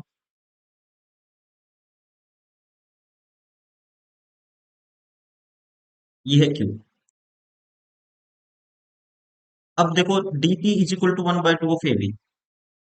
तो ए बी की हाफ है दोस्तों, इसकी साइड मान लो ये क्या है, इसकी साइड होती है ये मान लो 2 मान लो। ए बी की वैल्यू क्या मान ली दोस्तों, 2। और डीपी क्या है, हाफ है ए बी की। डीपी है दोस्तों 1 यूनिट होगी। साइड आपको पता है सारी बराबर होती है इसकी। ये 2 है तो ये भी 2 होगी, रोम्बस की ये भी 2 होगी। अब दोस्तों यहाँ पे देखो ये वाला एंगल है, एंगल, ये वाला एंगल इसके बराबर होगा, कोरस्पोंडिंग एंगल है। ये मान लो एक्स है तो ये भी एक्स होगा। साथ ही ये भी कोरस्पोंडेंस एंगल है, ये एंगल एक्स होगा दोस्तों। ठीक है, तो ये भी एक्स होगा। अब देखो ये एक्स है तो ये भी एक्स होगा, अपोजिट एंगल है रोमस में। ये वाई है, मान लो ये वाई है तो ये भी वाई होगा, कह सकते हैं। और ये एंगल इसके कोरस्पोंडेंस है। अब देखो दो ट्रायंगल, दो एंगल सिमिलर, तीसरा अपने आप सेम सिमिलर हो गए। तो आपको निकालना है अभी। ठीक है, तो ये हम कह सकते हैं दोस्तों, जो A Q P, A P Q similar होगी बी सी क्यू के। तो यहाँ पे ये बड़े वाले ट्रायंगल इसके सिमिलर होगी छोटे वाले की, ठीक है इसके। तो यहाँ पे टोटल लेंथ बड़े वाले में ए क्यू है, और छोटे वाले में दोस्तों टोटल लेंथ क्या है, बी क्यू है। कह सकते हैं बराबर होगा किसके, बड़े वाली की लेंथ ए पी और छोटे वाले की B C. This is equal to this. अब ए क्यू, ए क्यू दोस्तों क्या है, ए क्यू बी सी 2 है, sorry A B plus B Q है ए क्यू। तो बी, ए बी की वैल्यू 2 है, 2 यूनिट है, और इसकी वैल्यू निकालनी है आपको बी क्यू की। बराबर होगा किसके, बी क्यू बटे में ऐसे ही रखो बी क्यू। और ए पी की वैल्यू दोस्तों 3 है, बराबर होगा बी सी। ये रहा बी सी, तो इसकी वैल्यू तो साइड गया है 2 है। तो यहाँ से दोस्तों 4 + 2 बी क्यू बराबर आएगा 3 बी क्यू के। तो 2 माइनस हो जाएगा, 4 बराबर है किसके, बी क्यू के बराबर है। तो ये लेंथ बी क्यू की वैल्यू क्या आई दोस्तों, 4 आई। आपको रेशियो किसका निकालना है, बी क्यू बटे में ए बी का। ये 4 है दोस्तों, ए बी की वैल्यू क्या है, 2 है। तो रेशियो क्या आएगा, 2:1 आएगा। राइट आंसर होगा option first. Question number 70। Aman had rupees 16,000, part of which he lent at 4% and the rest at 5% per annum simple interest. If the total interest received was 700 in 1 year, the money lent at 4% per annum was। तो दोस्तों एक तो लगाया उसने 4% पे, एक हिस्सा लगाया 5% पे, और टोटल 700 मिला एक साल में कितना, 16,000 पर। इंटू में 100 साथ में परसेंटेज। दो जीरो से दो जीरो कैंसिल, इस जीरो से ये जीरो कैंसिल, दो पे काटेंगे आठ आएगा, दो पे काटेंगे पैंतीस आएगा, पैंतीस पे आठ। तो ऐसा करते हैं, आठ से इसको मल्टीप्लाई कर दो, आठ से इसको मल्टीप्लाई कर दो और आठ से इसको मल्टीप्लाई कर दो। तो ये क्या आएगा, आठ चौका बत्तीस और ये पैंतीस हो जाएगा। ठीक है, पैंतीस माइनस बत्तीस दोस्तों तीन आएगा, और चालीस, आठ में चालीस माइनस पैंतीस कितना आएगा, आठ पंजे चालीस माइनस पैंतीस पांच आएगा। तो 5:3 होगा, आठ यूनिट की वैल्यू 16,000, तो एक यूनिट की वैल्यू 2,000 आएगी। तो आपको बताना है कितने में, 4% पे कितना था, पांच, पांच दूनी 10,000। राइट आंसर होगा option third. Question number 71, the following bar graph shows the sales of bicycle in thousand numbers from five different shops A, B, C, D and E 2017 and 18। आपको बताना है what is the ratio of the total sales of shop C for both the year to the total sale of the shop E for both the year। C का दोस्तों दोनों साल का, ठीक है, तो C कहाँ पे है, ये रहा। तो C का दोनों साल का होगा, हम कहेंगे जोड़ेंगे इसको, तो ये होगा 75 और 8। ठीक है, तो ये 8 और 7 दोस्तों 15, 150 दिया हो गया 155। बटे में करना आपको सी ई का दोनों साल का, तो ई ये रहा, 9 और 8 17, 170, 5 175। तो ये रेशियो निकालना है, पांच पे काटेंगे तो आएगा 31, पांच पे काटेंगे तो पांच दिए 15, पंजे पंजे 32, 31 रेशियो 35। राइट आंसर होगा option third. Question number 72, the given graph shows the percentage of profit and gain by two corporate bodies A and B from the year 2015 to 18। If the expenditure of A was 60 lakhs, then how much was the revenue A in 2008। आपको revenue निकालना है, revenue क्या होगा, revenue होगा expenditure plus profit होगा। ठीक है, 60 पे देखो यहाँ पे, 60 पे प्रॉफिट कितना है, 65% है, 60 का दोस्तों 65% हम निकालेंगे तो ये आएगा हमारे पास, इसको काट देंगे, 20 तीय 60, 20 पंजे 100, पांच पे काटेंगे 13, 13 तीय 39% क्या हो गया, प्रॉफिट हो गया। ठीक है, कह सकते हैं 39 लाख, 39% नहीं, 39 लाख प्रॉफिट हो गया। और एक्सपेंडिचर क्या था, 60 था, तो रिवेन्यू क्या होगा, इसमें जोड़ देंगे 60 प्लस 39, क्या आएगा दोस्तों, 99 lakhs। राइट आंसर होगा option third. Question number 73, the distance between two station A and B is 200 kilometre. A train runs from A speed of 75 kilometer while another train runs from B at the speed of 85 kilometer। What will be the distance between the two trains in 3 minutes before they meet। मिलने से पहले 3 minute में उनके बीच की दूरी क्या होगी। दोनों ट्रेन दोस्तों एक दूसरे की तरफ आएंगी तो स्पीड क्या होगी, ऐड होगी। तो आठ और पाँच, आठ सात 15, 150 और पाँच 160, 160 किलोमीटर पर आवर होगी जो स्पीड होगी दोस्तों, कितनी, 160 किलोमीटर पर आवर। 3 मिनट में कितना कवर कर लेंगे, स्पीड इंटू टाइम, 3/60। तो यहाँ पे हमारे पास आएगा जीरो से जीरो, तीन दूनी 6, दो पे काटेंगे 8, तो 8 किलोमीटर की दूरी पे होंगी ये 3 मिनट में। राइट आंसर होगा option second. Question number 74, 20 litre of mixer contain 20% of alcohol and rest of water। If 4 liters of the water be mixed in it, the percentage of alcohol in new mixture will be। दोस्तों 20 litre में, ठीक है, 20% क्या है, alcohol है, एक है alcohol एक है वाटर। 20% मतलब फ्रैक्शन 1/5, वन क्या है दोस्तों, एल्कोहल है, तो फोर क्या होगा, वाटर होगा। कहता है if 4 लीटर वाटर इसमें ऐड कर दिया, परसेंटेज ऑफ एल्कोहल, तो देखो इसको रेशियो निकालें, 20 को इसमें डिवाइड करेंगे, 20% मतलब कि इसकी फ्रैक्शन 1/5 दोस्तों, तो 1:4 में बांटेंगे, तो 5 यूनिट की वैल्यू 20 है, तो एक यूनिट की वैल्यू 4 आएगी, तो ये 4 लीटर होगा और ये होगा 16 लीटर। ठीक है, वाटर होगा 16 लीटर, 4 लीटर और वाटर ऐड कर दिया तो वाटर कितना हो गया दोस्तों, 20 लीटर हो गया। और एल्कोहल तो अभी भी 4 लीटर है। तो आपको बताना है percentage of alcohol in new mixer, alcohol का दोस्तों परसेंटेज क्या होगा, एल्कोहल होगा 4, टोटल मिक्सर कितने का है, 24 का, तो 4/24, एक पे 6, 16 सही, दो पे 3%। राइट आंसर होगा option second. Question number 75, according the given table how many school won less than 15 gold medals in any of two consecutive years। x बराबर है स्कूल, y बराबर है year. Number of gold medal won the different school in different year during inter school competition. सीधा आपको बताना है कि दोस्तों कितने, कह सकते हैं कितने नंबर ऑफ स्कूल हैं जिन्होंने लगातार 2 साल में 15 गोल्ड मेडल से, ठीक है, कम जीते हैं, वो आपको बताना है।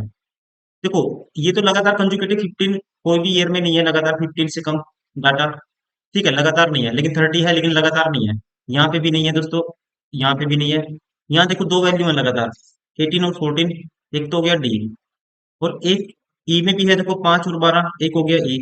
तो कितने हो गए दोस्तों, नंबर ऑफ स्कूल कितने हो गए, दो हो गए। Right answer option first. जैसे दोस्तों ये क्वेश्चन भी है, ये क्वेश्चन भी पूछा गया था, इस टाइप का क्वेश्चन भी पूछा गया था। एडयूकेटी ने इस टाइप का क्वेश्चन भी पेज 13 में पूछा था। संख्याओं 1 2 3 डैश डैश 30 में से एक संख्या के चयन करके करने पर उसके अभाज्य संख्या होने की क्या प्रक्रिया है यदि प्रत्येक संख्या के चयन की समान संभावना है। दोस्तों देखो, टोटल नंबर ऑफ आउटकम तो 30 है, 30 में से अभाज्य देख लो कौन कौन सी आएगी। पहली अभाज्य संख्या क्या होगी, दो की, ठीक है, दो पहली अभाज्य संख्या आएगी। फिर उसके बाद दोस्तों दो के बाद तीन होगी, फिर तीन के बाद पांच होगी, पांच के बाद सात होगी, सात आठ नौ दस, 11 होगी, फिर 13 होगी, 14 15 16 17 होगी, 19 होगी, 21 22 23, 23 होगी, फिर 24 नहीं होगा, 25 नहीं होगा, 26 नहीं होगा, 27 नहीं होगा, 28 नहीं होगा, फिर होगी 29। तो कितनी होगी, आप कहेंगे 1 2 3 4 5 6 7 8 9 10। तो 10 बटे दोस्तों कितना होगा, 30। राइट आंसर होगा हमारा ऑप्शन थर्ड। मैं आपको दोस्तों एक दो क्वेश्चन और प्रैक्टिस करवा रहा हूँ। इसमें क्या है, जो क्वेश्चन आपके सिलेबस में नहीं है, सिलेबस का पार्ट नहीं है, वो क्वेश्चन भी एडुकेटी ने पूछे थे फेज 13 में। आपके एग्जाम में भी ऐसे पूछे जा सकते हैं, जैसे सेट जो चैप्टर आता है 12th 11th 12th में, उससे क्वेश्चन है दोस्तों, उस चैप्टर का, मतलब कि ये पार्ट है सेट्स का। अभी x-4 का होल स्क्वायर -36 बराबर है 0, इसको हल करें, x की वैल्यू आपको बतानी है। वैसे क्वेश्चन ज्यादा मुश्किल नहीं है, x belong to natural number, ठीक है। तो यहाँ पे आपको x की वैल्यू है तो ऑप्शन से उठाओ, पुट कर दो, सेटिस्फाई करना है। मान लो मैं 10 उठाता हूँ, 10 यहाँ पुट करूंगा दोस्तों, ये 10 उठाएंगे, 10 पुट करेंगे, 10 -4 का स्क्वायर 36 -36 0। एक तो ये तरीका हो सकता है, एक, या फिर x-4 इसका होल स्क्वायर -36 बराबर है 0। बेसिक से कैसे करेंगे इसको, बेसिक तरीका ये है इसका, 36, तो इसका रूट करेंगे, x-4 बराबर है दोस्तों क्या आएगा, 6 आएगा। तो x की वैल्यू क्या आएगी, 10 आएगी, ऐसे भी, ठीक है। तो वेरी ऑप्शन से आपको करना है इस क्वेश्चन को। राइट आंसर होगा ऑप्शन 4। क्वेश्चन नंबर 76, आपको बताना है दोस्तों कौन से पार्ट में एरर है। अगर एरर नहीं है तो आपको ऑप्शन राइट करना है, फिर ऑप्शन 4, ठीक है। तो पढ़ते हैं, चलिए। आई मैट हिम 4 वीक्स बिफोर। तो आप पहले खुद से ट्राई करेंगे दोस्तों। यहाँ पे जो यूज है ना, फोर बिफोर का, बिफोर का यूज गलत है। सिंपल पास्ट के लिए, हम सिंपल पास्ट एक्सप्रेशन के लिए यूज करते हैं एगो का, ठीक है। कोई ज्यादा लंबी, मतलब एक लिटिल बिट टाइम है यहाँ पे, तो उसके लिए यूज करेंगे आई मेट हिम 4 वीक्स एगो। तो क्या यूज होना चाहिए यहाँ पे, 4 वीक्स एगो। तो इसलिए एरर है थर्ड पार्ट में। राइट आंसर होगा option third. Question number 77, I shall wait for you till you will finish your lunch. अब यहाँ पे क्या है दोस्तों, कंडीशनल क्लोज है, सिंपल प्रेजेंट का यूज करेंगे आप, ठीक है। हम किसका यूज करेंगे, सिंपल प्रेजेंट का हम यूज करेंगे, क्योंकि यहाँ पे सेल आया है। I shall wait for you till you, फिर दोबारा से विल की जरूरत नहीं है, तो आना चाहिए यहाँ पे till you finish your lunch. तो राइट आंसर होगा, एरर है ऑप्शन सेकंड में, इसलिए ऑप्शन सेकंड इज करेक्ट, ठीक है ना। सिर्फ क्या आएगा, V1 आएगा। आपको बताना है इसमें बेस्ट सिनोनियम बताना है इसका, इलिसिट का। इलिसिट का मतलब दोस्तों, कोई भी चीज कह सकते हैं not approved by the normal rules of society, ठीक है, या कह सकते हैं अथॉरिटी। कोई भी चीज जो क्या हो, जिसको अप्रूव ना किया जा सकता, तो वहां पे इसका यूज होगा, ठीक है। किसका यूज करेंगे, इलीगल का। तो इसके लिए बोल सकते हैं इलीगल यूज। देखो इसको याद कैसे करेंगे, इलिसिट, तो आप इसको कुछ भी रिलेट करके याद कर सकते हो। मैंने याद किया था इसको लूज इट, ठीक है, या कहते हैं लॉस इट। लूज इट या लॉस इट, आपने कोई चीज अपनी आईडी गुम कर दी है, तो आपको क्या है, एग्जाम हॉल में आपको पेंट्री नहीं मिलेगी, आपको बैन कर दिया जाएगा। तो इस तरह से आप इसको याद कर सकते हो।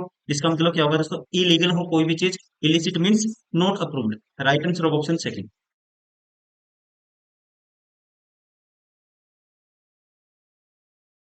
Question number 79।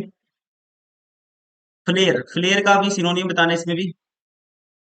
फ्लेयर का मतलब दोस्तों ये होता है natural ability to do something well. मतलब कि कोई अंदर कैपेबिलिटी होना कुछ भी करने की, ठीक है, स्पेशली फिजिकल। अब यहाँ पे इसका सिनोनियम होगा टैलेंट। रिलेट कैसे करोगे? प्लेयर, प्लेयर को रिलेट कर सकते हो तो प्लेयर, प्लेयर होते हैं जो क्रिकेट के प्लेयर हैं या वॉलीबॉल के प्लेयर हैं। जैसे आपने देखा होगा गोल्ड मेडलिस्ट हैं जो हरियाणा से बहुत सारे जो प्लेयर आते हैं। तो इसका मतलब उनमें क्या है, टैलेंट है। ठीक है, प्लेयर को रिलेट कर सकते हो टैलेंट से। प्लेयर, प्लेयर, प्लेयर में क्या होता है दोस्तों, टैलेंट होता है। तो राइट आंसर यहाँ पे इस तरह से आप याद कर सकते हो इसको। राइट आंसर होगा option first, that is talent. Flamboyant, इसका एंटोनियम बताना है, अपोजिट मीनिंग आपको बताना है। फ्लेमबोयंट का मतलब होता है दोस्तों, ठीक है, कह सकते हैं एक्स्ट्रा वेजिंग, सोई टाइप का इंसान एक्स्ट्रा वेजेंट, या कह सकते हैं कॉन्फिडेंट। ठीक है, हद से ज्यादा कॉन्फिडेंस हो जिसमें। तो ये होता है इसका सिनोनियम। मतलब कि इसका मतलब होता है जैसे एक्स्ट्रा वेजेंट क्या होगा, इसका सिनोनियम होगा। आपको बताना है एंटोनिम। एंटोनिम क्या बनेगा फिर इसका, ये बनेगा अंडरस्टेटेड। अंडरस्टेटेड का मतलब दोस्तों जो दिखावा ना करे, not trying to attract attention, या कहते हैं not trying to impress people. ठीक है, जो लोगों को दोस्तों इम्प्रेस करने के लिए कुछ ज्यादा ही एफर्ट्स वगैरह नहीं लगाता हो, या जिसका नेचर सोई टाइप का ना हो, तो इस इंसान के लिए यूज होता है अंडरस्टेटेड। राइट आंसर होगा इसका ऑप्शन थर्ड, ये है इसका एंटोनियम। Question number 81। रेक्कस, रेक्कस इसका मतलब दोस्तों ये होता है, रेक्कस का मतलब जैसे इसको याद कर सकते हो आप। इसका मतलब होता है हैरस साउंड हो कोई, वहां भी यूज करते हैं। कोई जैसे ऐसी साउंड जिससे आपको इरिटेशन होती है, इस तरह की आवाज के लिए इस वर्ड को यूज किया जाता है। तो इसका मतलब यहाँ पे होगा हैरस। लेकिन आपको बताना है इसका दोस्तों, इसका एंटोनियम। एंटोनियम इसका यहाँ पे होगा, ये होगा सबड्यू। सबड्यूड, सबड्यूड का मतलब होता है साउंड हैविंग लो स्पिरिट। ऐसी साउंड जो बिल्कुल ही ऐसा ना हो कि इरिटेशन ना हो जिससे आप। तो यहाँ पे इसका इरिटेशन, ठीक है, यहाँ से इससे इरिटेशन होती है, इससे इरिटेशन नहीं होगी। रैकस को यूज कर सकते हो आप, रिलेट करके याद कर सकते हो। कर्कस, कर कर कर कर्कस की आवाज आती है कहीं भी, आपको इससे क्या होती है, इरिटेशन होती है। तो आप ऐसे याद कर सकते हैं, मतलब कि इरिटेटिंग, हैरेस, जहां से आपको क्या हो, परेशानी हो। तो राइट आंसर होगा इसका, एंटोनियम क्या होगा इसका, opposite, subdue. Question number 82। In the following question group of the four words given in each group one word is wrongly spelled, find the misspelled word। अब देखो यहाँ पे पिक्चराइज की स्पेलिंग ठीक है, विजुअलाइज की ठीक है, इंडी इंडिविजुअलाइज की भी स्पेलिंग ठीक है। प्रायोरिटाइज इसकी स्पेलिंग गलत है दोस्तों। इसकी जो राइट स्पेलिंग होगी ये आएगी P I, sorry P R I O R T I S E. ठीक है, मतलब कि किसको प्रायोरिटी देना, इस तरह से इस वर्ड को यूज किया जाता है इस कंडीशन में। तो ये स्पेलिंग गलत है, यही आपको बताना था। Right answer option first. Question number 83। Find the misspelled word. Mendacious की स्पेलिंग ठीक है। परनेसियस की स्पेलिंग कोई भी मतलब जहरीली कोई चीज हो उसके लिए यूज करते हैं इसको। फेरेसिस की स्पेलिंग ठीक है। ओबनोक्सियस की स्पेलिंग दोस्तों गलत है, इसमें सी जबरदस्ती घुसेड़ दिया इसने। ठीक है, तो सी नहीं आएगा इसमें। मैं दिखा देता हूँ इसको, एक मिनट। देखो इसमें सी नहीं आएगा, ये सी एक्स्ट्रा है, बाकी ठीक है। सॉरी, इसमें नहीं, इसमें ओबनोक्सियस मतलब कि सी नहीं आएगा, बाकी ठीक है। राइट आंसर ऑप्शन सेकंड, इसमें एरर है स्पेलिंग में। Option second is correct. Question number 84। 84 में when the servant tried to make the matter clear he, जब सर्वेंट ने दोस्तों ट्राई किया, क्या किया, when servant tried to make the matter clear, he got a flea in his ear. He got a flea in his ear, इसका मतलब होता है उसको क्या पड़ी, डांट फटकार पड़ी। ठीक है, डांट फटकार, फटकार पड़ी, इसका मतलब होता है दोस्तों, ठीक है, to get a severe scolding, to be scolded कह सकते हैं, या टू बी रेप्रीमेंडेड कह सकते हैं। तो यहाँ पे राइट आंसर होगा इसका option second, to get a severe scolding, मतलब डांट फटकार पड़ना। राइट आंसर होगा option second. Question number 85। He was interested interested with some secret plans but he let it all hang out। यहाँ पे देखो बट कंट्राडिक्शन के लिए आता है, मतलब जो भी यहाँ पे होगा इसका उल्टा यहाँ पे निकल के आएगा मीनिंग। ठीक है, he was interested with some secret plans but he let it all hang out. यहाँ पे मीनिंग क्या निकलेगा, मतलब कि कुछ गुप्त योजनाएं थी दोस्तों, सौंपी गई थी, लेकिन सब कुछ उजागर हो गया, मतलब कि सब कुछ प्रकट हो गया, कोई भी चीज सामने खुल के आना। तो यहाँ पे मीनिंग निकलेगा टू रिवील एवरीथिंग, मतलब कि रिवील मतलब प्रकट होना, कोई चीज सामने आना, ठीक है, ना कि कोई चीज गुप्त हो, क्या हो, बिल्कुल ही कह सकते हैं कोई भी ऐसा मैटर जो सबके सामने आ जाए, सबको पता लग जाए, कोई ऐसी बात, रिवील मतलब प्रकट होना। Right answer of option second. Question number 86, believe that God is in everything and that everything is God. जिसका दोस्तों ये मानना होता है, जिसका ये बिलीव होता है that God is everything and that everything is God, तो उसके लिए एक वर्ड है, one word substitution, pantheism. Right answer of option C. याद करना है क्या होगा, pantheism. Question number 87, a picture of a person or a thing drawn in such a highly exaggerated manner has to cause laughter। मतलब exaggerated का मतलब कोई बढ़ा चढ़ा कर दोस्तों, ठीक है, कोई भी कहते हैं एक एक पिक्चर, कोई भी एक ऐसी पिक्चर, या कहते हैं ऑफ ए पर्सन, किसी पर्सन की, thing drawn in such a highly exaggerated, जो जिसमें क्या है, बहुत ही ज्यादा दिखावा है, ऐसे उसको क्या किया गया है, ड्रा किया गया है ताकि लोगों ने उसकी हंसी उड़ाई। तो इस तरह इसके लिए यूज करते हैं कैरिकेचर का, ठीक है, तो इसे बोलते हैं कैरिकेचर। मतलब कि ए पिक्चर ऑफ ए पर्सन और a thing drawn in such a highly exaggerated manner so, या कहते हैं हैज टू कोज लाफर, जो हंसी मजाक का कारण बनेगी। क्वेश्चन नंबर 88, ऐसी वॉइस है, ठीक है, the secret secretary gave me the application form. अब यहाँ पे दोस्तों V2 आया है, ठीक है, V2 आया, गेव आया है, तो क्या आएगा, वो जाएगा। तो इसमें तो वो नहीं है, ये ऑप्शन बार हो गया, इसमें वो नहीं है, ये आया। लेकिन इसमें आईएनजी फॉर्म नहीं थी दोस्तों, बीइंग फालतू में लगा दिया, इसलिए ऑप्शन भी बार हो गया। Right answer of option 4। Question number 89, mister Zabiullah did not submit the grades on time. Did not को दोस्तों चेंज करेंगे, इसमें वाज या वर में चेंज करेंगे, ठीक है, तो ये बार हो गया ऑप्शन, ये बार हो गया। यहाँ पे क्या आ गया, इसमें बीइंग आ गया, बीइंग आईएनजी फॉर्म तो है ही नहीं, ये ऑप्शन भी बार हो गया। Right answer of option third. Planning has a method for has been declare in India a body. आपको बताना है, रीअरेंज करना है इसको। अब प्लानिंग है दोस्तों, यहाँ से स्टार्टिंग है वर्ड की और एंडिंग यहाँ से है। अब आपको बता प्लानिंग, अगर मैं उठाता हूँ यहाँ पे क्यों है, क्यों की वेटेज ज्यादा है, तो मैं क्यों ही उठाऊंगा। Planning has a been declared in India, दोस्तों ये ठीक है अपने आप में, डिक्लेयर्ड इन इंडिया। उसके बाद देखो आर आएगा या पी आएगा, declared in India a body of common AIIMS, और इसमें कहते हैं अचीविंग एंड, देखो जो बेस्ट फिट बैठेगा ये बैठेगा यहाँ पे कौन सा, ये टी वाला। Planning has been declared in India has a method for, has a method for, दोस्तों फोर के बाद हम आईएनजी फॉर्म यूज करते हैं फॉर अचीविंग, मतलब पी के बाद तो एक पता लगी मुझे, एस आएगा ही आएगा, तो ये ऑप्शन बार हो गया, ये ऑप्शन बार हो गया, ये ऑप्शन बार हो गया। एक ही ऑप्शन है जिसमें पी के बाद एस है, right answer of option third. Question number 91, 91 में देखो my dear wife, my dear wife, दोस्तों यहाँ पे क्या है, देखो माय डियर वाइफ, उसके बाद पी तो आएगा नहीं, पी तो ऑप्शन में भी नहीं है। आर और क्यू में देखो क्या आएगा, आर और क्यू में देखो क्या आएगा। अगर मैं उठाता हूँ Q, my dear wife has I दोस्त, दोस्तों देखो उस बात कहेगा पहले, तभी तो कॉन्ट्रडिक्शन होगी, my dear wife has I दोस्त को, तो यहाँ पे ठीक है कंक्लूजन आ गया दोस्त, तो ये तो नहीं आएगा, क्यों तो नहीं आएगा, ये ऑप्शन बार हो गया, ये ऑप्शन बार हो गया। माई डियर वाइफ, तो आर उठाता हूँ, could not hide the tears, ठीक है, कुड नॉट। क्वेश्चन नंबर 92, यहाँ बताना है तो क्या आएगा, Raju willingly dash my request for financially assistance, for financially assistance, तो यहाँ पे जो फिट बैठेगा वर्ड, ये बैठेगा कंपाइल्ड विद, ठीक है, Raju willingly compiled with my request for financially assistance, क्योंकि दोस्तों कंपाइल्ड विद का मतलब होता है टू ओबे रूल और order. Right answer of option second.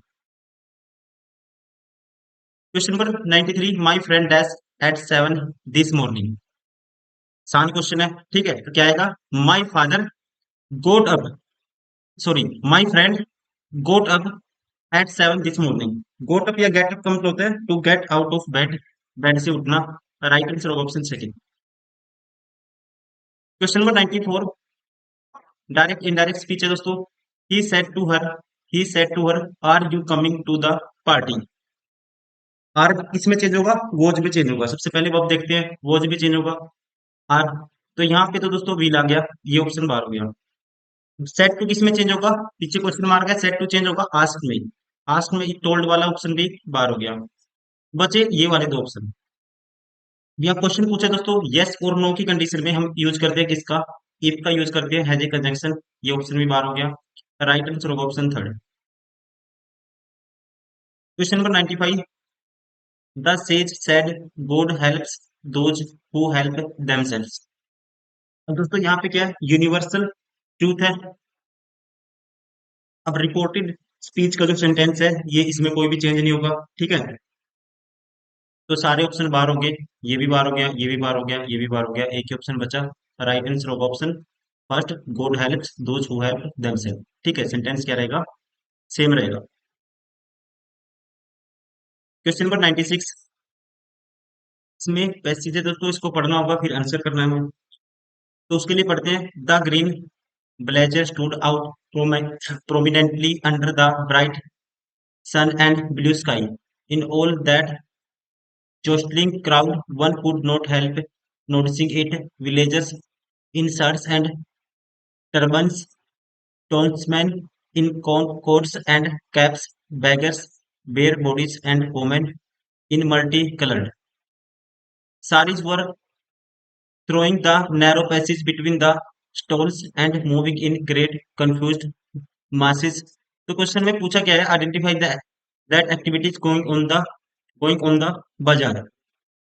अब सही दिख रहा होगा आपको, ठीक है। दोबारा से अब देखो, स्क्रीन पे सही दिख रहा होगा आपको। The green bazaar stood out prominently under the bright sun and the blue sky in all that jostling crowd one could not help noticing it. Villagers in shirts and turbans, townsmen in coats and caps, beggars bare bodied, and women in multicolored saris were thronging the narrow spaces between the stalls and moving in great confused masses, but still the green blazer could not be missed.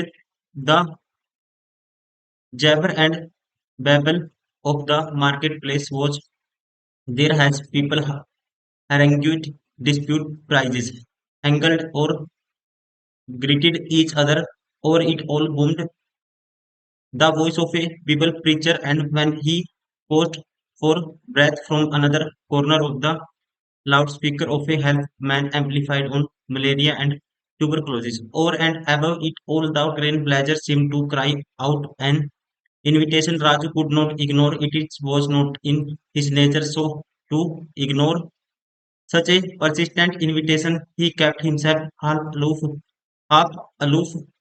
from the crowd. He could not afford to remain completely aloof nor keep himself in too conspicuously. Wherever he might be, he was harrowed by the fear of being spotted by the policeman. Today he wore a loin cloth and was bare-bodied and had wound an enormous turban over his head, which overshadowed his face completely, and he hoped that he would be taken for peasant from village. He sat on a stack of cost of banana stalk beside a shop evening and watched the crowd. When he watched the crowd, he did it with concentration. It was his professional occupation. Constitutionally, he was an idler and had just the amount of energy to watch in crowd and put each hand into another person's pocket. It was a gamble of a course, something he got nothing out of a venture, counting himself lucky if he came out with his fingers intact। चीज तो दोस्तों देखो, D option तो इसमें होगा ही होगा। बाजार में क्या थी, एक सेकंड में पेन चेंज कर लेता हूँ। आवाज थी, ठीक है ना। यहाँ पे देखो लिखा भी हुआ है, ये देखो jabber and babble market place was where the people argue dispute prices, ठीक है, and greeted each other wand voice of the babble preacher. ठीक है, तो यहाँ पे ऑप्शन देख तो डी होगा। अब देखो जो ऑप्शन में डी नहीं है वो ऑप्शन बार हो गया, डी सभी में नहीं, ऑप्शन सेकंड में डी दोस्तों नहीं है, इसलिए ऑप्शन सेकंड बार हो गया। अब तो यहाँ पे दूसरे में कहता है, देखो ये ऑप्शन तो नहीं होगा, इसमें कहता है people walking gently giving space to others, मतलब कि लोग धीरे धीरे दूसरों को जगह देते हुए चलते चल रहे थे, तो ये तो कंडीशन नहीं बनी इसमें। ठीक है, ये इसमें कहीं नहीं कहा गया, लेकिन ये जरूर है, बी में कहता है people bargaining greeting each other pursuing, मतलब कि कहता है लोग मोलभाव कर रहे थे और एक दूसरे को दोस्तों क्या कर रहे थे, धक्का मुक्की मार रहे थे, ये भी ठीक है। तो बी और डी तो आएगा ही आएगा, ठीक है। तो सी देख लेते हैं, bare stalls people dressed in dull colours. अब कहता है बेयर स्टॉल मतलब कि दोस्तों कहता है, बेयर स्टॉल मतलब खाली दुकानें, फीके रंगों के कपड़े पहने हुए लोग थे, तो ये गलत है। ठीक है, तो ये क्या था, देखो इसमें स्टार्टिंग में कहा भी था, जो हरे रंग की दोस्तों ब्लेजर थी, चमकदार लग रही थी सूरज नीले आकाश के नीचे। ठीक है, तो यहाँ पे चमकदार कपड़े का यूज हुआ, ना कि ऐसे खाली। इसने बोला है कि थर्ड में कहते हैं कि बेयर स्टॉल खाली दुकानें थी, people dressed in dull colours में, पीपलों की ड्रेस, जो पीपल्स की जो लोगों की ड्रेस थी डोल कलर्स था उसका, तो ये गलत है, ये भी सी। तो बी और डी होगा right answer of option third.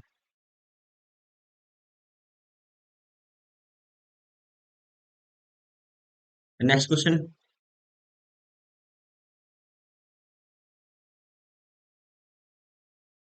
Raju is afraid of being spotted by the policeman because, हम लॉजिकली देखो पढ़ेंगे। पहले कहते हैं he didn't want to be out at the beginning of the game, वह खेल की शुरुआत में दोस्तों बाहर नहीं होना चाहता था, उसे पुलिस वाले पसंद नहीं थे। इलॉजिकल ऑप्शन है, देखो इलॉजिकल है, हमें पैसेज भी पढ़ने की जरूरत नहीं है। He wanted to win this game, वह खेल जीतना चाहता था। और he did not want to what before the kill, मतलब कि वह हत्या से पहले पकड़ा नहीं जाना चाहता था। तो इसके लिए देखो अब इन दोनों में से देखते हैं कौन सा होगा। यहाँ पे पढ़ेंगे हम, हैरोल्ड यहाँ थे, ये बात यहाँ पे मैंने पढ़ी थी, whenever he might be was harrowed by the fear of being spotted by policemen. Today he wore a loincloth and was bare bodies and had wound enormous turban over his head, which shadowed his face completely, and he hoped that he would be taken for a peasant from a village। जैसे वो एक simple सा किसान है दोस्तों, उसके ऐसे समझ के पुलिस उसको पकड़ लेगी। तो यहाँ पे जो बेस्ट फिट बैठेगा ये बैठेगा ऑप्शन, यहाँ पे बैठेगा फिट ऑप्शन फोर, कह सकते हैं logically. He did not want to catch या कोट बिफोर द किल, वह हत्या से पहले पकड़ा नहीं जाना चाहता था, इस वजह से कह सकते हैं राजू को पुलिस वालों द्वारा देखे जाने का डर है।